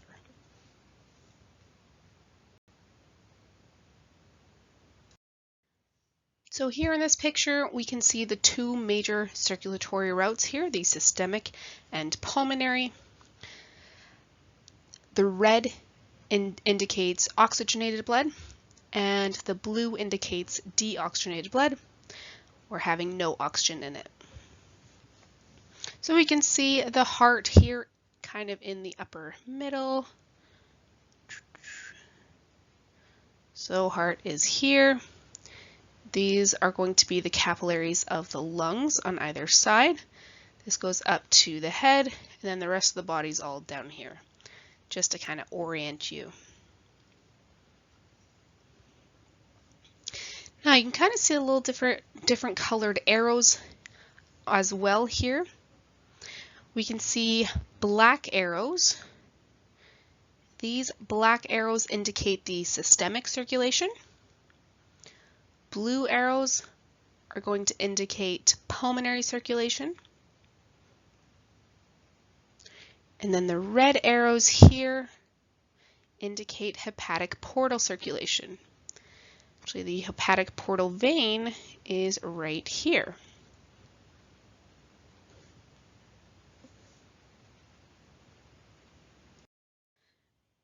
The systemic circulation carries oxygen and nutrients to body tissues, and it also removes carbon dioxide and other wastes and heat from the tissues.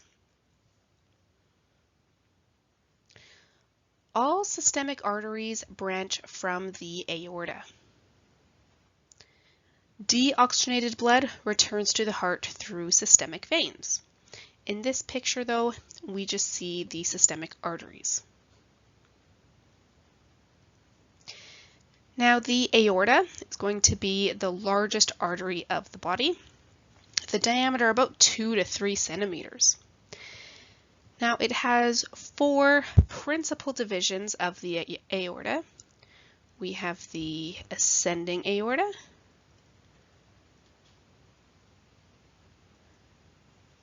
this one is labeled here. There's the arch of the aorta.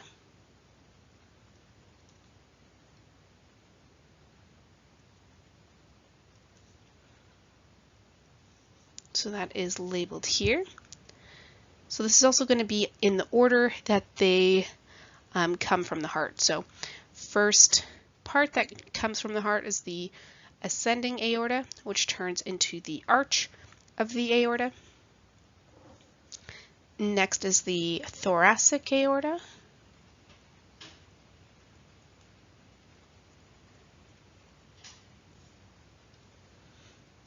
Fix that here.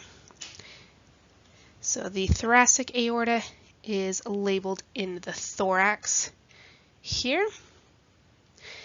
And then the last principal division of the aorta is the abdominal aorta.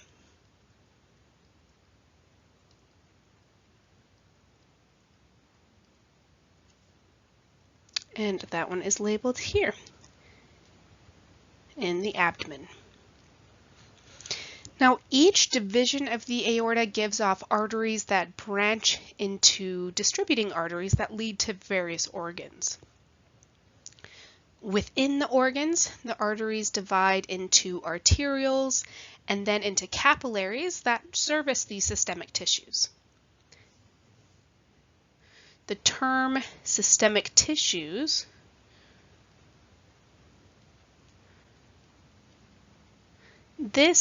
indicates all tissues of the body except for the alveoli of the lungs.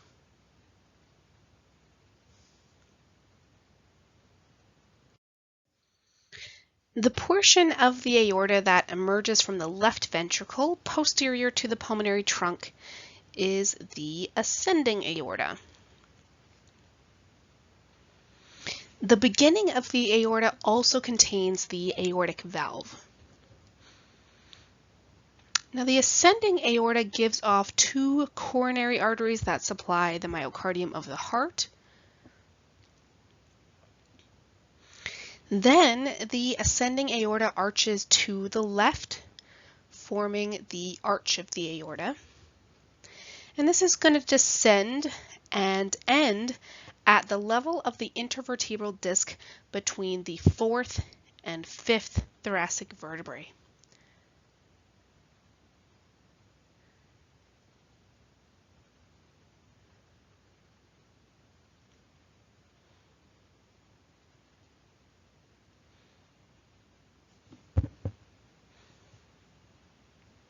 So between T4 and T5. That's where the arch of the aorta ends. This is where it kind of turns into the thoracic aorta, but we'll talk about the ascending and arch of the aorta a little bit before we move on to thoracic aorta, but this is where the arch turns into the thoracic.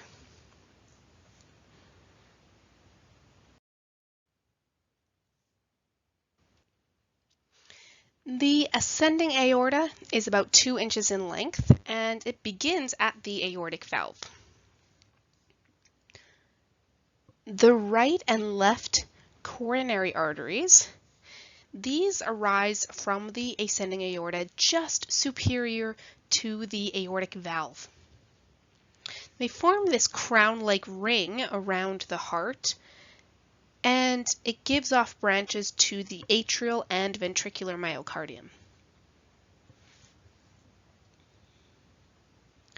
Now, we kind of did discuss these branches already, but again, just very briefly. The posterior interventricular branch This one supplies both ventricles.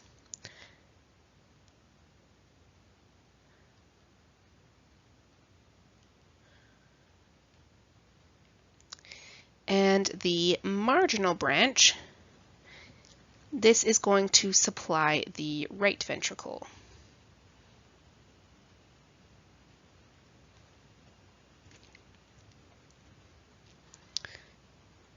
Then we have the anterior interventricular branch of the left coronary artery. This supplies both ventricles as well.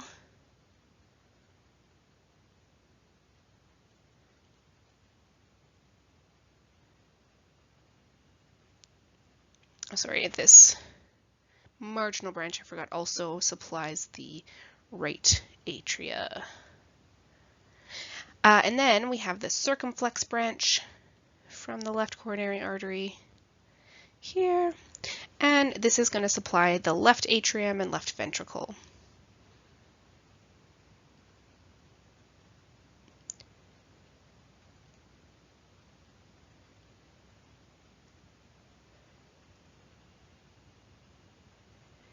Sorry, I guess singular here would be atrium.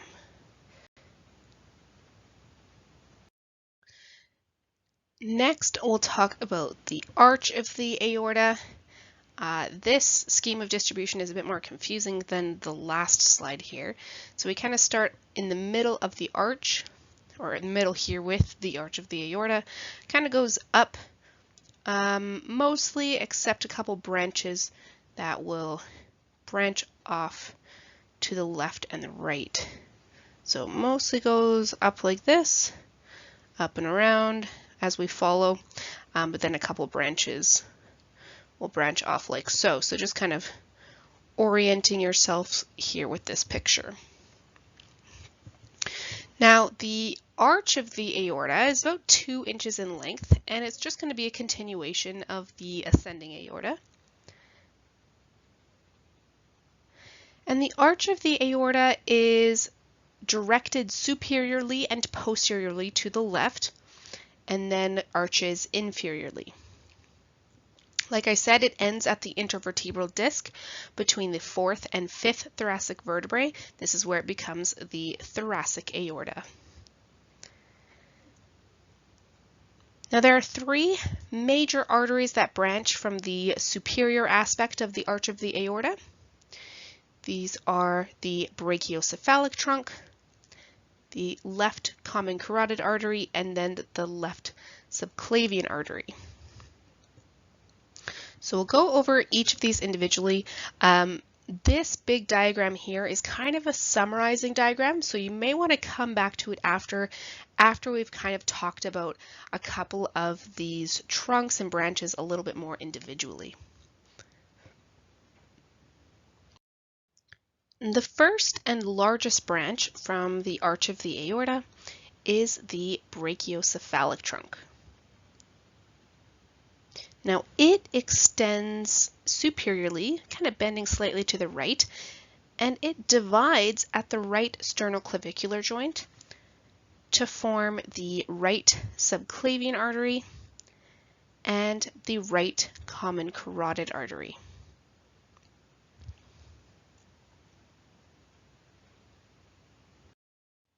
The second branch from the arch of the aorta is the left common carotid artery, and it divides into the same branches with the same names as the right common carotid artery. So we'll go over those a little bit later.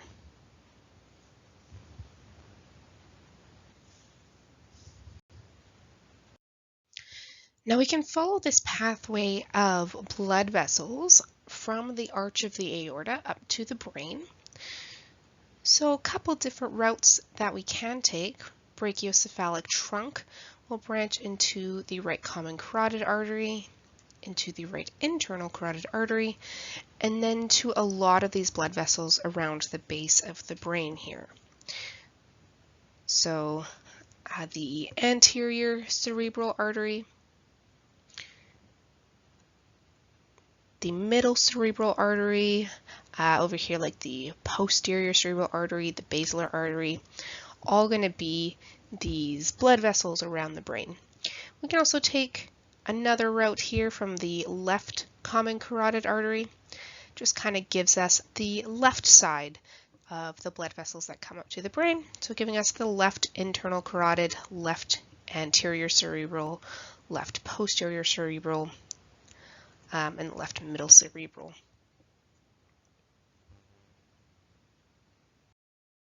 So on this picture, we can see the base of the brain here. We can see those left and right vertebral arteries here and here coming up to the base of the brain along the medulla oblongata. And here we can see the internal carotid arteries,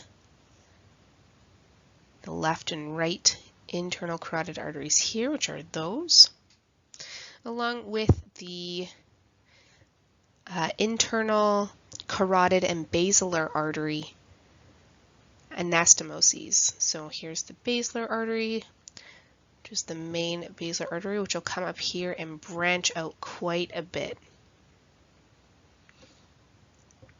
Now all of these form this kind of arrangement of blood vessels at the base of the brain that's called the circle of Willis, also known as the cerebral arterial circle.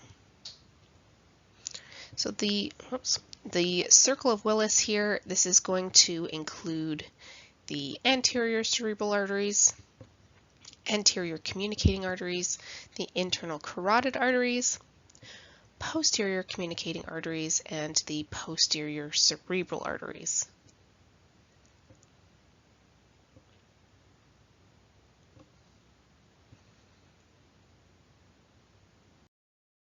Moving on to the thoracic aorta. So it's about 8 inches long, and it's a continuation of the arch of the aorta. So it's going to begin where the arch ends, at that level of the intervertebral disc between the 4th and 5th thoracic vertebrae. And as you can see here, it lies to the left of the vertebral column here.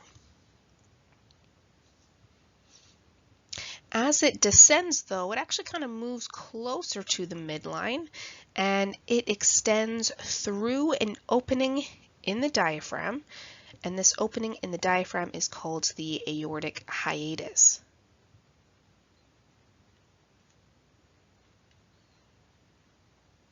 So the aortic hiatus is going to be that hole in the diaphragm where the aorta goes through. Now this aortic hiatus is located anterior to the vertebral column at the level of the intervertebral disc between the 12th thoracic and 1st lumbar vertebrae. So between T12 and L1.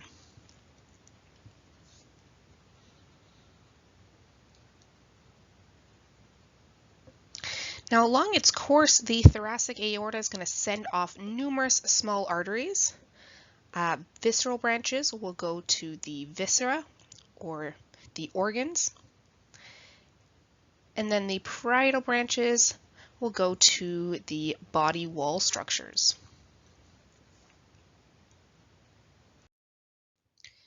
In this picture here, we can see a full body. We can see the thoracic aorta going down here. So here we can see those visceral branches. So those are going to include the pericardials,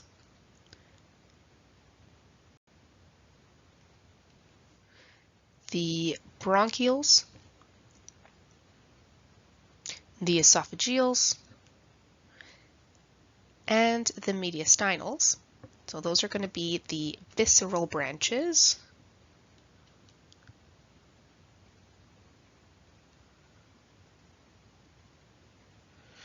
Here we can maybe like number them here. The visceral branches of the thoracic aorta, pericardials, the bronchioles, esophageals, and mediastinals. And then the parietal branches, we have the posterior intercostals. It's going to be a right and a left.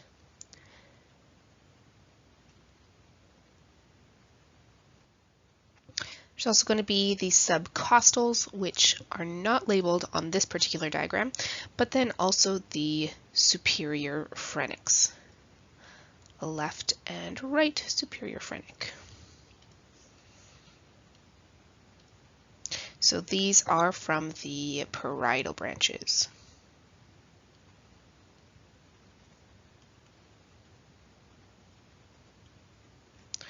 And we'll just put not labeled here. Is the subcostal. But then otherwise here we have the posterior intercostals, and then, oops, this was an inferior phrenic, sorry, it's just the superior phrenics actually that are in the parietal branches of the thoracic aorta. So the posterior intercostals, and then the superior phrenics, and then not labeled here are the subcostals.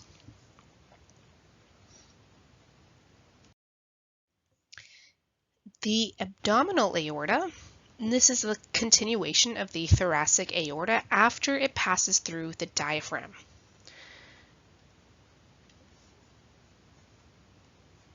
So it changes from the thoracic aorta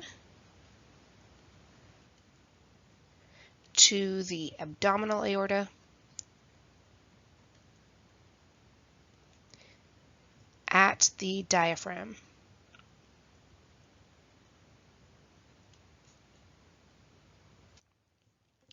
So it begins at the aortic hiatus in the diaphragm, and it ends about the fourth lumbar vertebrae. And this is where it divides into the right and left common iliac arteries. Now the abdominal aorta lies anterior to the vertebral column. And just like with the thoracic aorta, the abdominal aorta gives off visceral branches and parietal branches.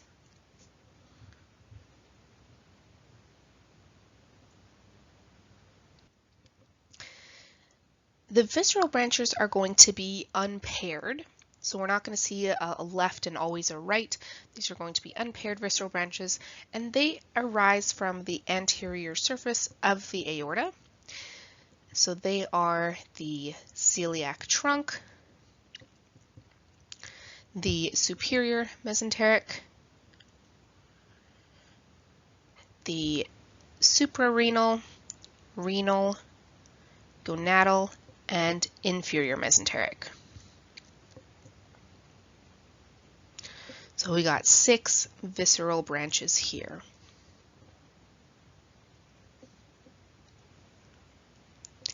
The parietal branches, branching off of the abdominal aorta, are going to be the inferior phrenic, lumbar, and median sacral branches. So we're going to look a little bit specifically at a couple of the visceral branches, and we'll start off with the celiac trunk in the next slide.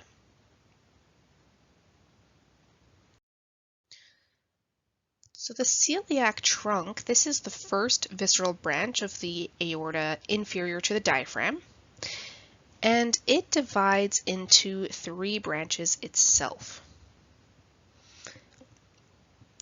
These are the left gastric, the splenic, and the common hepatic. So these are going to be the branches off of the celiac trunk.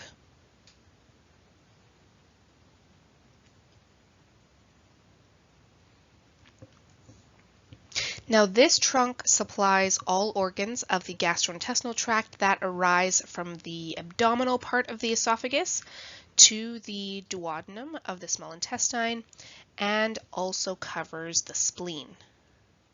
So we can see the duodenum is here, and so it covers all of those organs of the gastrointestinal tract.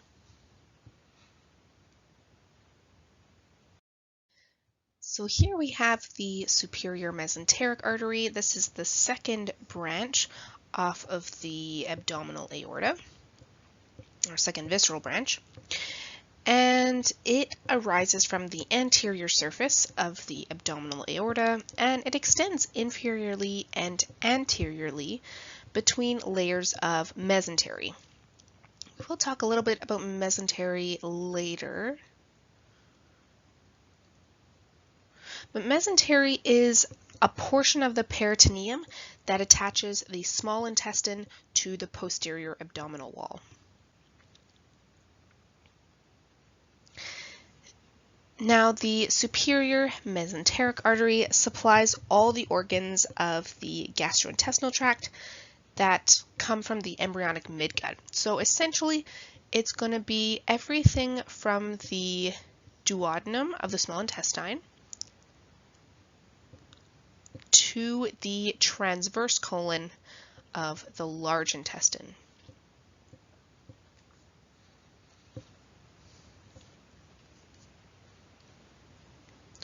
Now there are 5 branches that come off of the superior mesenteric artery. These are the inferior pancreaticoduodenal. So this is going to be our first branch. Our next one is the jejunal.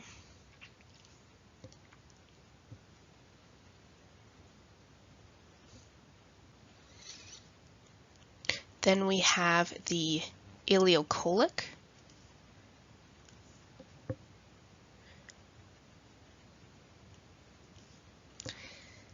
Then is the right colic.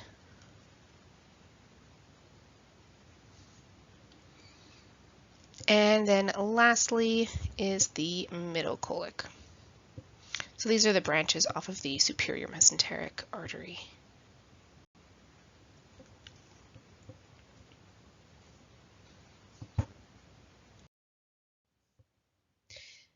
Now the inferior mesenteric artery, this arises from the anterior aspect of the abdominal aorta at the level of the third lumbar vertebrae.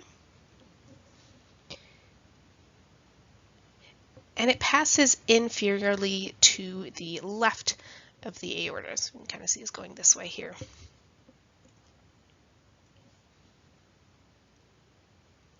Now the inferior mesenteric artery has 3 branches. These are the left colic, the sigmoids,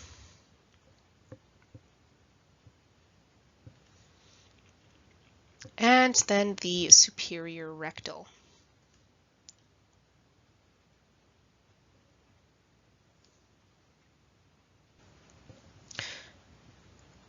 So all the branches from the inferior mesenteric artery is going to supply all the organs of the gastrointestinal tract that come from the embryonic hindgut.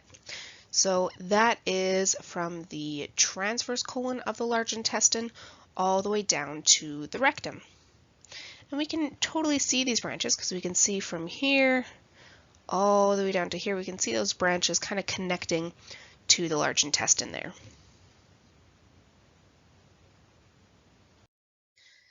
So here we kind of have a nice real life example of a cadaver. So here we can see the celiac trunk arteries.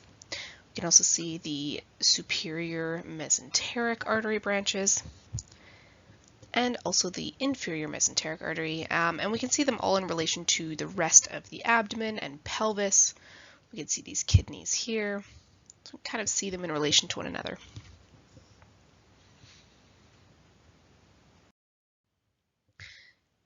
The abdominal aorta ends by dividing into the right common iliac and left common iliac arteries. Now these in turn are going to divide into the external and internal iliac arteries, and the left common iliac artery is going to give rise to the same branches as the right common iliac arteries, but just know that they're labeled left instead of right.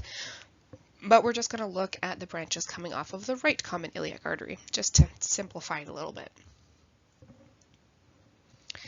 Now, in sequence, the external iliacs become the femoral arteries in the thighs, and then into the popliteal arteries just posterior to the knee. So these are going to be here. And then we get the anterior tibial and posterior tibial arteries in the leg.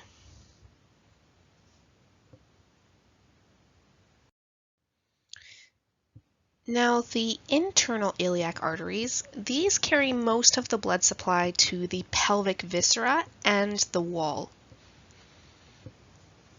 Here we can also see that the branches off of the external iliac.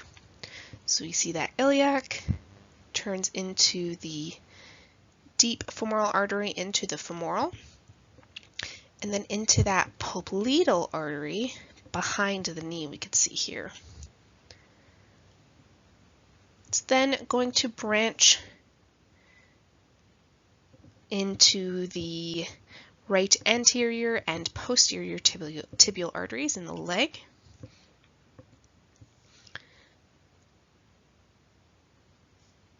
And then from the posterior tibial, we're going to get that fibular artery, also called the perineal artery.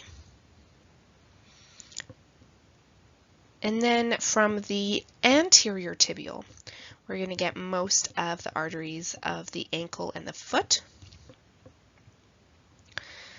The anterior tibial will turn into the dorsalis pedis, the dorsal artery of the foot.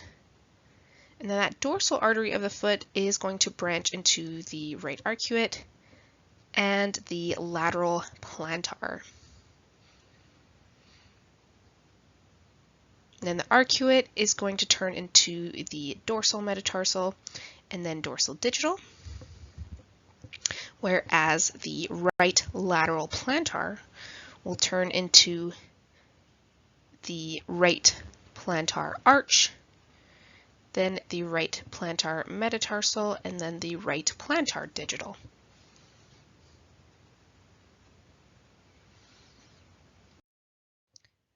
So as we've already learned, arteries distribute blood from the heart to various parts of the body, and veins will drain blood away from various parts of the body and then return that blood back to the heart.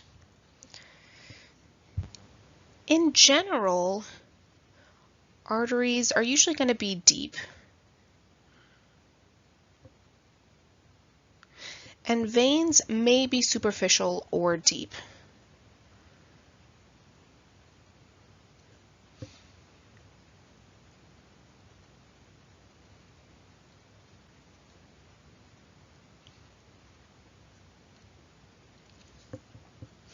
Superficial veins, these are located just beneath the skin, and so they can be seen quite easily just by our naked eye.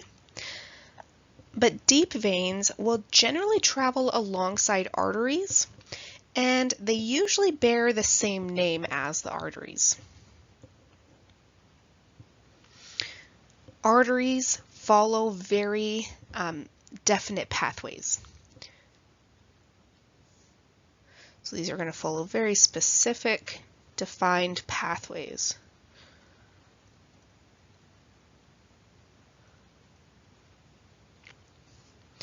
Veins are more difficult to follow, and this is because they kind of connect in irregular networks in which many tributaries will merge to form a large vein. So these are kind of more non-defined pathways.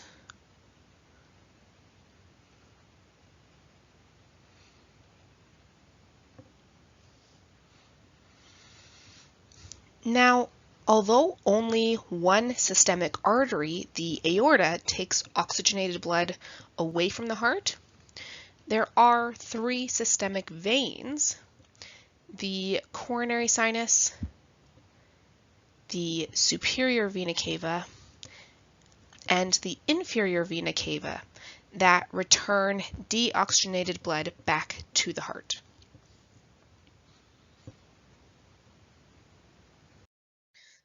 Now these schemes of drainage are going to be a little bit different to what we've seen with the arteries so far, because we're going to be draining blood from organs back to the heart. So from here, we're going to be looking at this drainage starting at the top and then ending at the bottom at the superior vena cava. So it shows how each pathway is going to get to the superior vena cava. So most blood draining from the head passes into 3 pairs of veins. The internal jugular veins, right and left, the external jugular veins, and also the vertebral veins.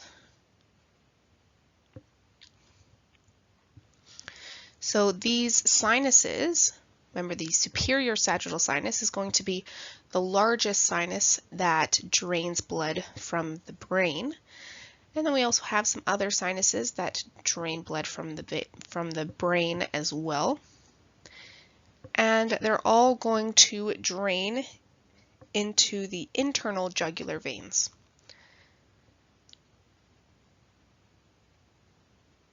So the blood, as well as the cerebrospinal fluid, will drain into the sinuses around the brain, and then drain into the internal jugular veins, which will go to the superior vena cava. So remember, within the cranial cavity, all veins drain into dural venous sinuses and then into the internal jugular veins. So recall when we talked about the brain, those dural venous sinuses are endothelial lined venous channels between the layers of the cranial dura mater. Recall that the largest dural venous sinus is the superior sagittal sinus. And then they're all going to drain into the internal jugular veins. Both superficial and deep veins return blood from the upper limbs to the heart. So this scheme of drainage is a little bit different.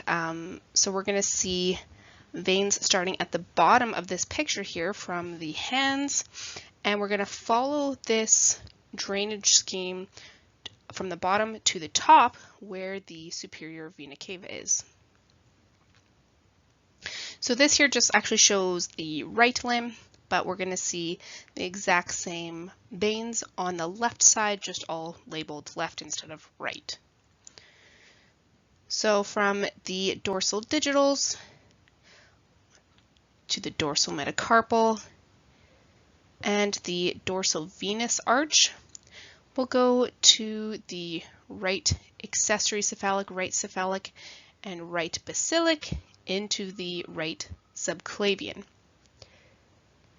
Pretty much everything from the arm is all going to branch up to the right subclavian via the right cephalic, right axillary, and right brachial.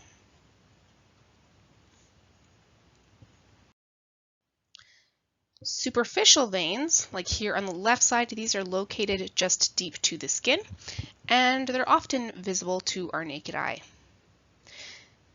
These veins anastomose extensively with one another, and they also anastomose with deep veins. And superficial veins do not accompany arteries.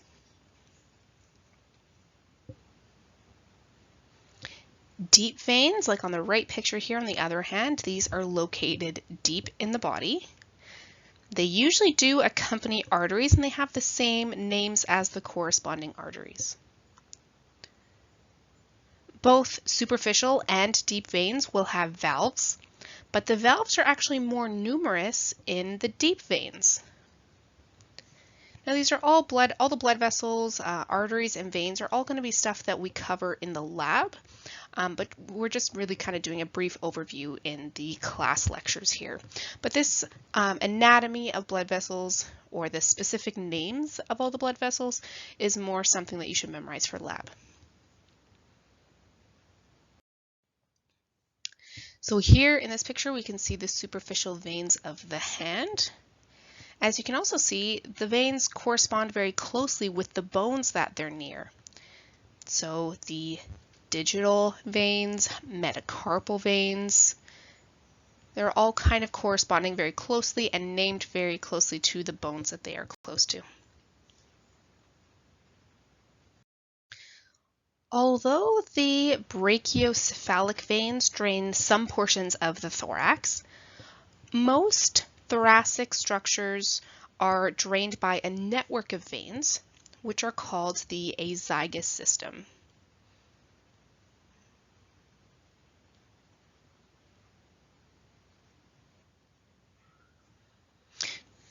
Now there's an azygous system that runs on either side of the vertebral column.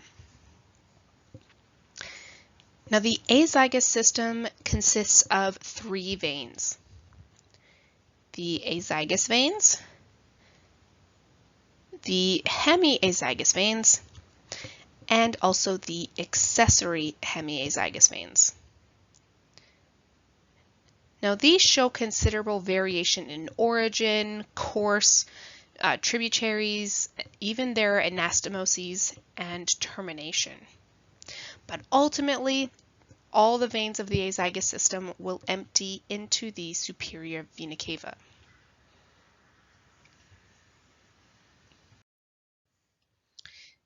Now the azygous system, besides collecting blood from the thorax and abdominal wall, may serve as a bypass for the inferior vena cava, which drains blood from the lower body. Several small veins directly link the azygous system with the inferior vena cava. So here in this picture, we can see the azygous, we can see the hemiazygous, and also the accessory hemiazygous. And we can see them all coming into the superior vena cava, but they also do have some branches that go to the inferior vena cava, which is down here but labeled here.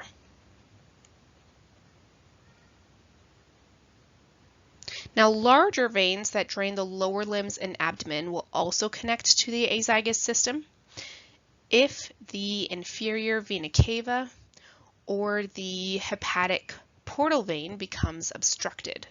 The blood that will typically pass through the inferior vena cava can kind of take a detour to the azygous system to return blood from the lower body to the superior vena cava.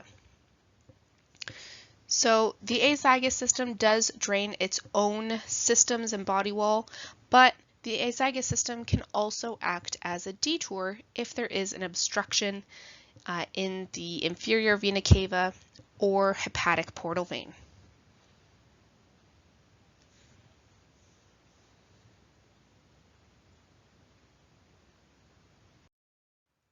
Blood from the abdominal and pelvic viscera and lower half of the abdominal wall return to the heart via the inferior vena cava. Now the inferior vena cava does not receive veins directly from the gastrointestinal tract, from the spleen, the pancreas, or the gallbladder. These organs will pass their blood into a common vein, which is the hepatic portal vein. And this is going to deliver blood to the liver, and then the liver, or the hepatic vein, will deliver to the inferior vena cava. The superior mesenteric and splenic veins will unite to form the hepatic portal vein. So that's how we get that hepatic portal vein.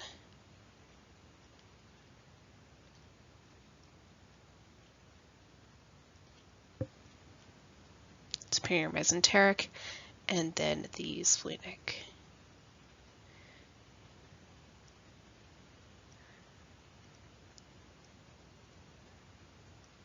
these two unite to form that hepatic portal vein. Just like with the upper limbs, blood from the lower limbs is drained by both superficial and deep veins. Superficial veins will often anastomose with one another and also with deep veins along their length. So from the lower limbs, we're all going to have these veins drain into the inferior vena cava, which is at the top of this scheme of drainage. And these veins will all kind of match up, or the vein names will match up with the artery names that we've seen with the lower limbs. So popliteal veins, femoral veins, external and internal iliac, which unite to form the common iliac vein, which will drain into the inferior vena cava.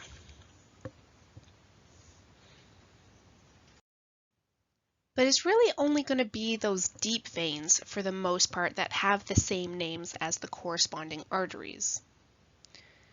Also, all veins of the lower limbs have valves, which are way more numerous in veins in the lower limbs than we see in the upper limbs. Now, this is because they're really needed a lot more because of gravity. Gravity just wants to pull all that blood to the bottom of your feet, especially when you're standing.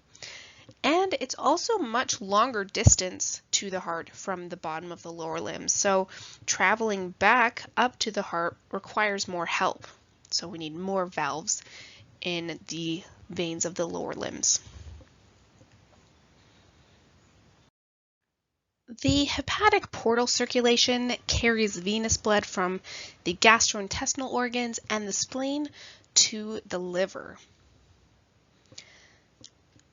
A vein that carries blood from one capillary network to another, remember, is called a portal vein.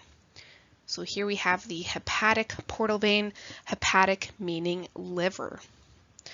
So this hepatic portal vein receives blood from the capillaries of the gastrointestinal organs and the spleen, and it's going to deliver it to those sinusoids of the liver.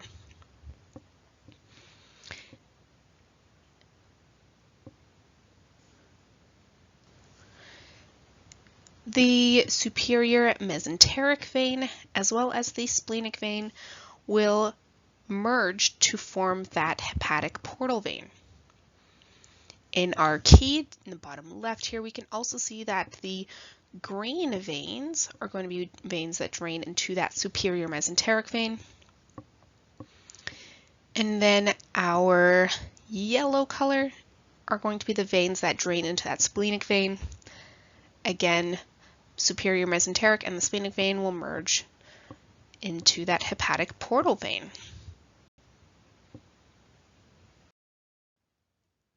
So here's another type of representation where we can kind of see that the splenic vein and the superior mesenteric vein are going to unite to form the hepatic portal vein. Now the splenic vein drains blood from the stomach, pancreas, and portions of the large intestine, whereas the superior mesenteric vein drains blood from the small intestine, portions of the large intestine, and stomach and pancreas.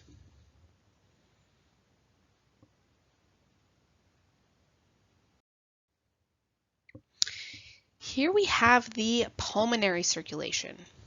So the pulmonary circulation carries deoxygenated blood from the right ventricle, so this ventricle here, and it carries them to the air sacs or the alveoli within the lungs.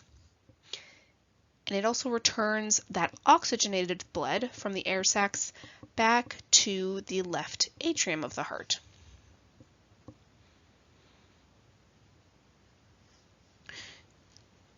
So the pulmonary trunk emerges from that right ventricle and it passes superiorly, posteriorly, and to the left. It then divides into two branches, the right pulmonary artery and the left pulmonary artery. So the right pulmonary artery will go to the right lung, and the left pulmonary artery goes to the left lung. They will become oxygenated, or the blood will become oxygenated while in the lungs, and then will travel back to the left atrium via the pulmonary veins. After birth, the pulmonary arteries are the only arteries that carry deoxygenated blood. All the other named arteries that we see in the body carry oxygenated blood, but the pulmonary arteries are the only arteries that carry deoxygenated blood.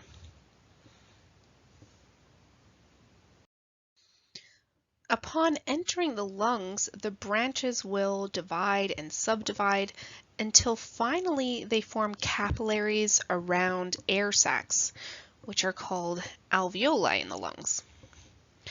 So from the right ventricle into the pulmonary trunk, into the right and left pulmonary arteries to their respective lungs, and then into the alveoli of the lungs. Now, it's within these alveoli that CO2 is going to pass from the blood into the air sacs, and it's going to be exhaled. At the same time, inhaled oxygen will pass from the air within the lungs into the blood. Now, the pulmonary capillaries will unite to form venules and eventually unite to form pulmonary veins. These pulmonary veins will exit the lungs and carry the now oxygenated blood to the left atrium. Now, after birth, the pulmonary veins are the only veins that carry oxygenated blood.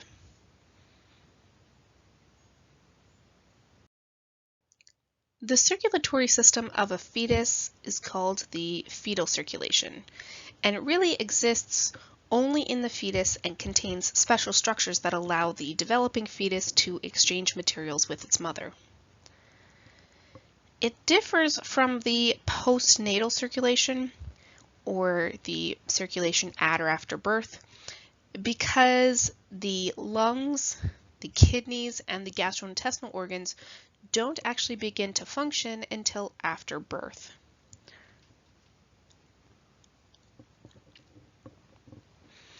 The exchange between the fetal and maternal circulation occurs through the placenta, which forms inside of the mother's uterus and attaches to the umbilicus, or the navel of the fetus, by the umbilical cord. So we can see the umbilicus labeled here. It turns into a belly button after birth.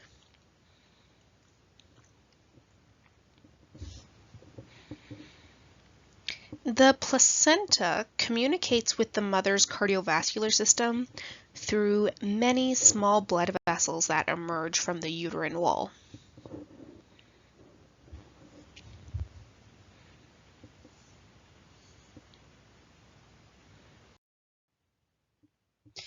Blood passes from the fetus to the placenta by two umbilical arteries.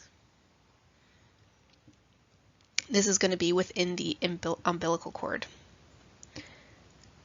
The oxygenated blood returns to the placenta by a single umbilical vein, and this is also in the umbilical cord.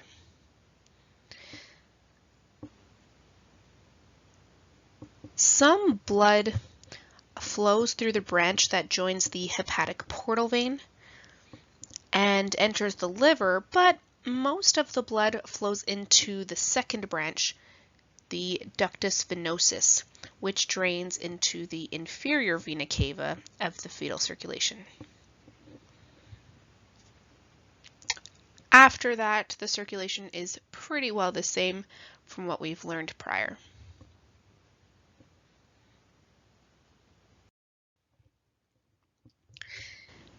General changes in the cardiovascular system associated with aging include a decrease of compliance of the aorta, reduction in the cardiac muscle fiber size, a progressive loss of cardiac muscular strength, reduced cardiac output, as well as a decline in the maximum heart rate and an increase in systolic blood pressure.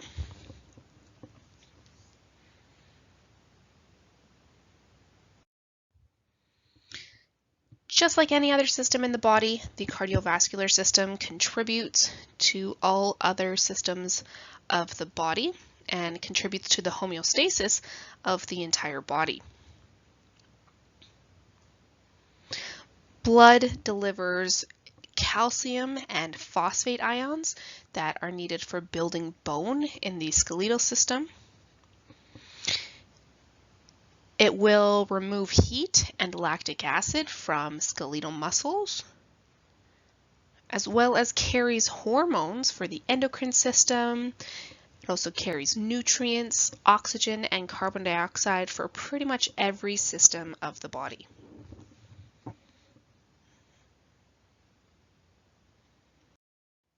And that will be the end of chapter 19.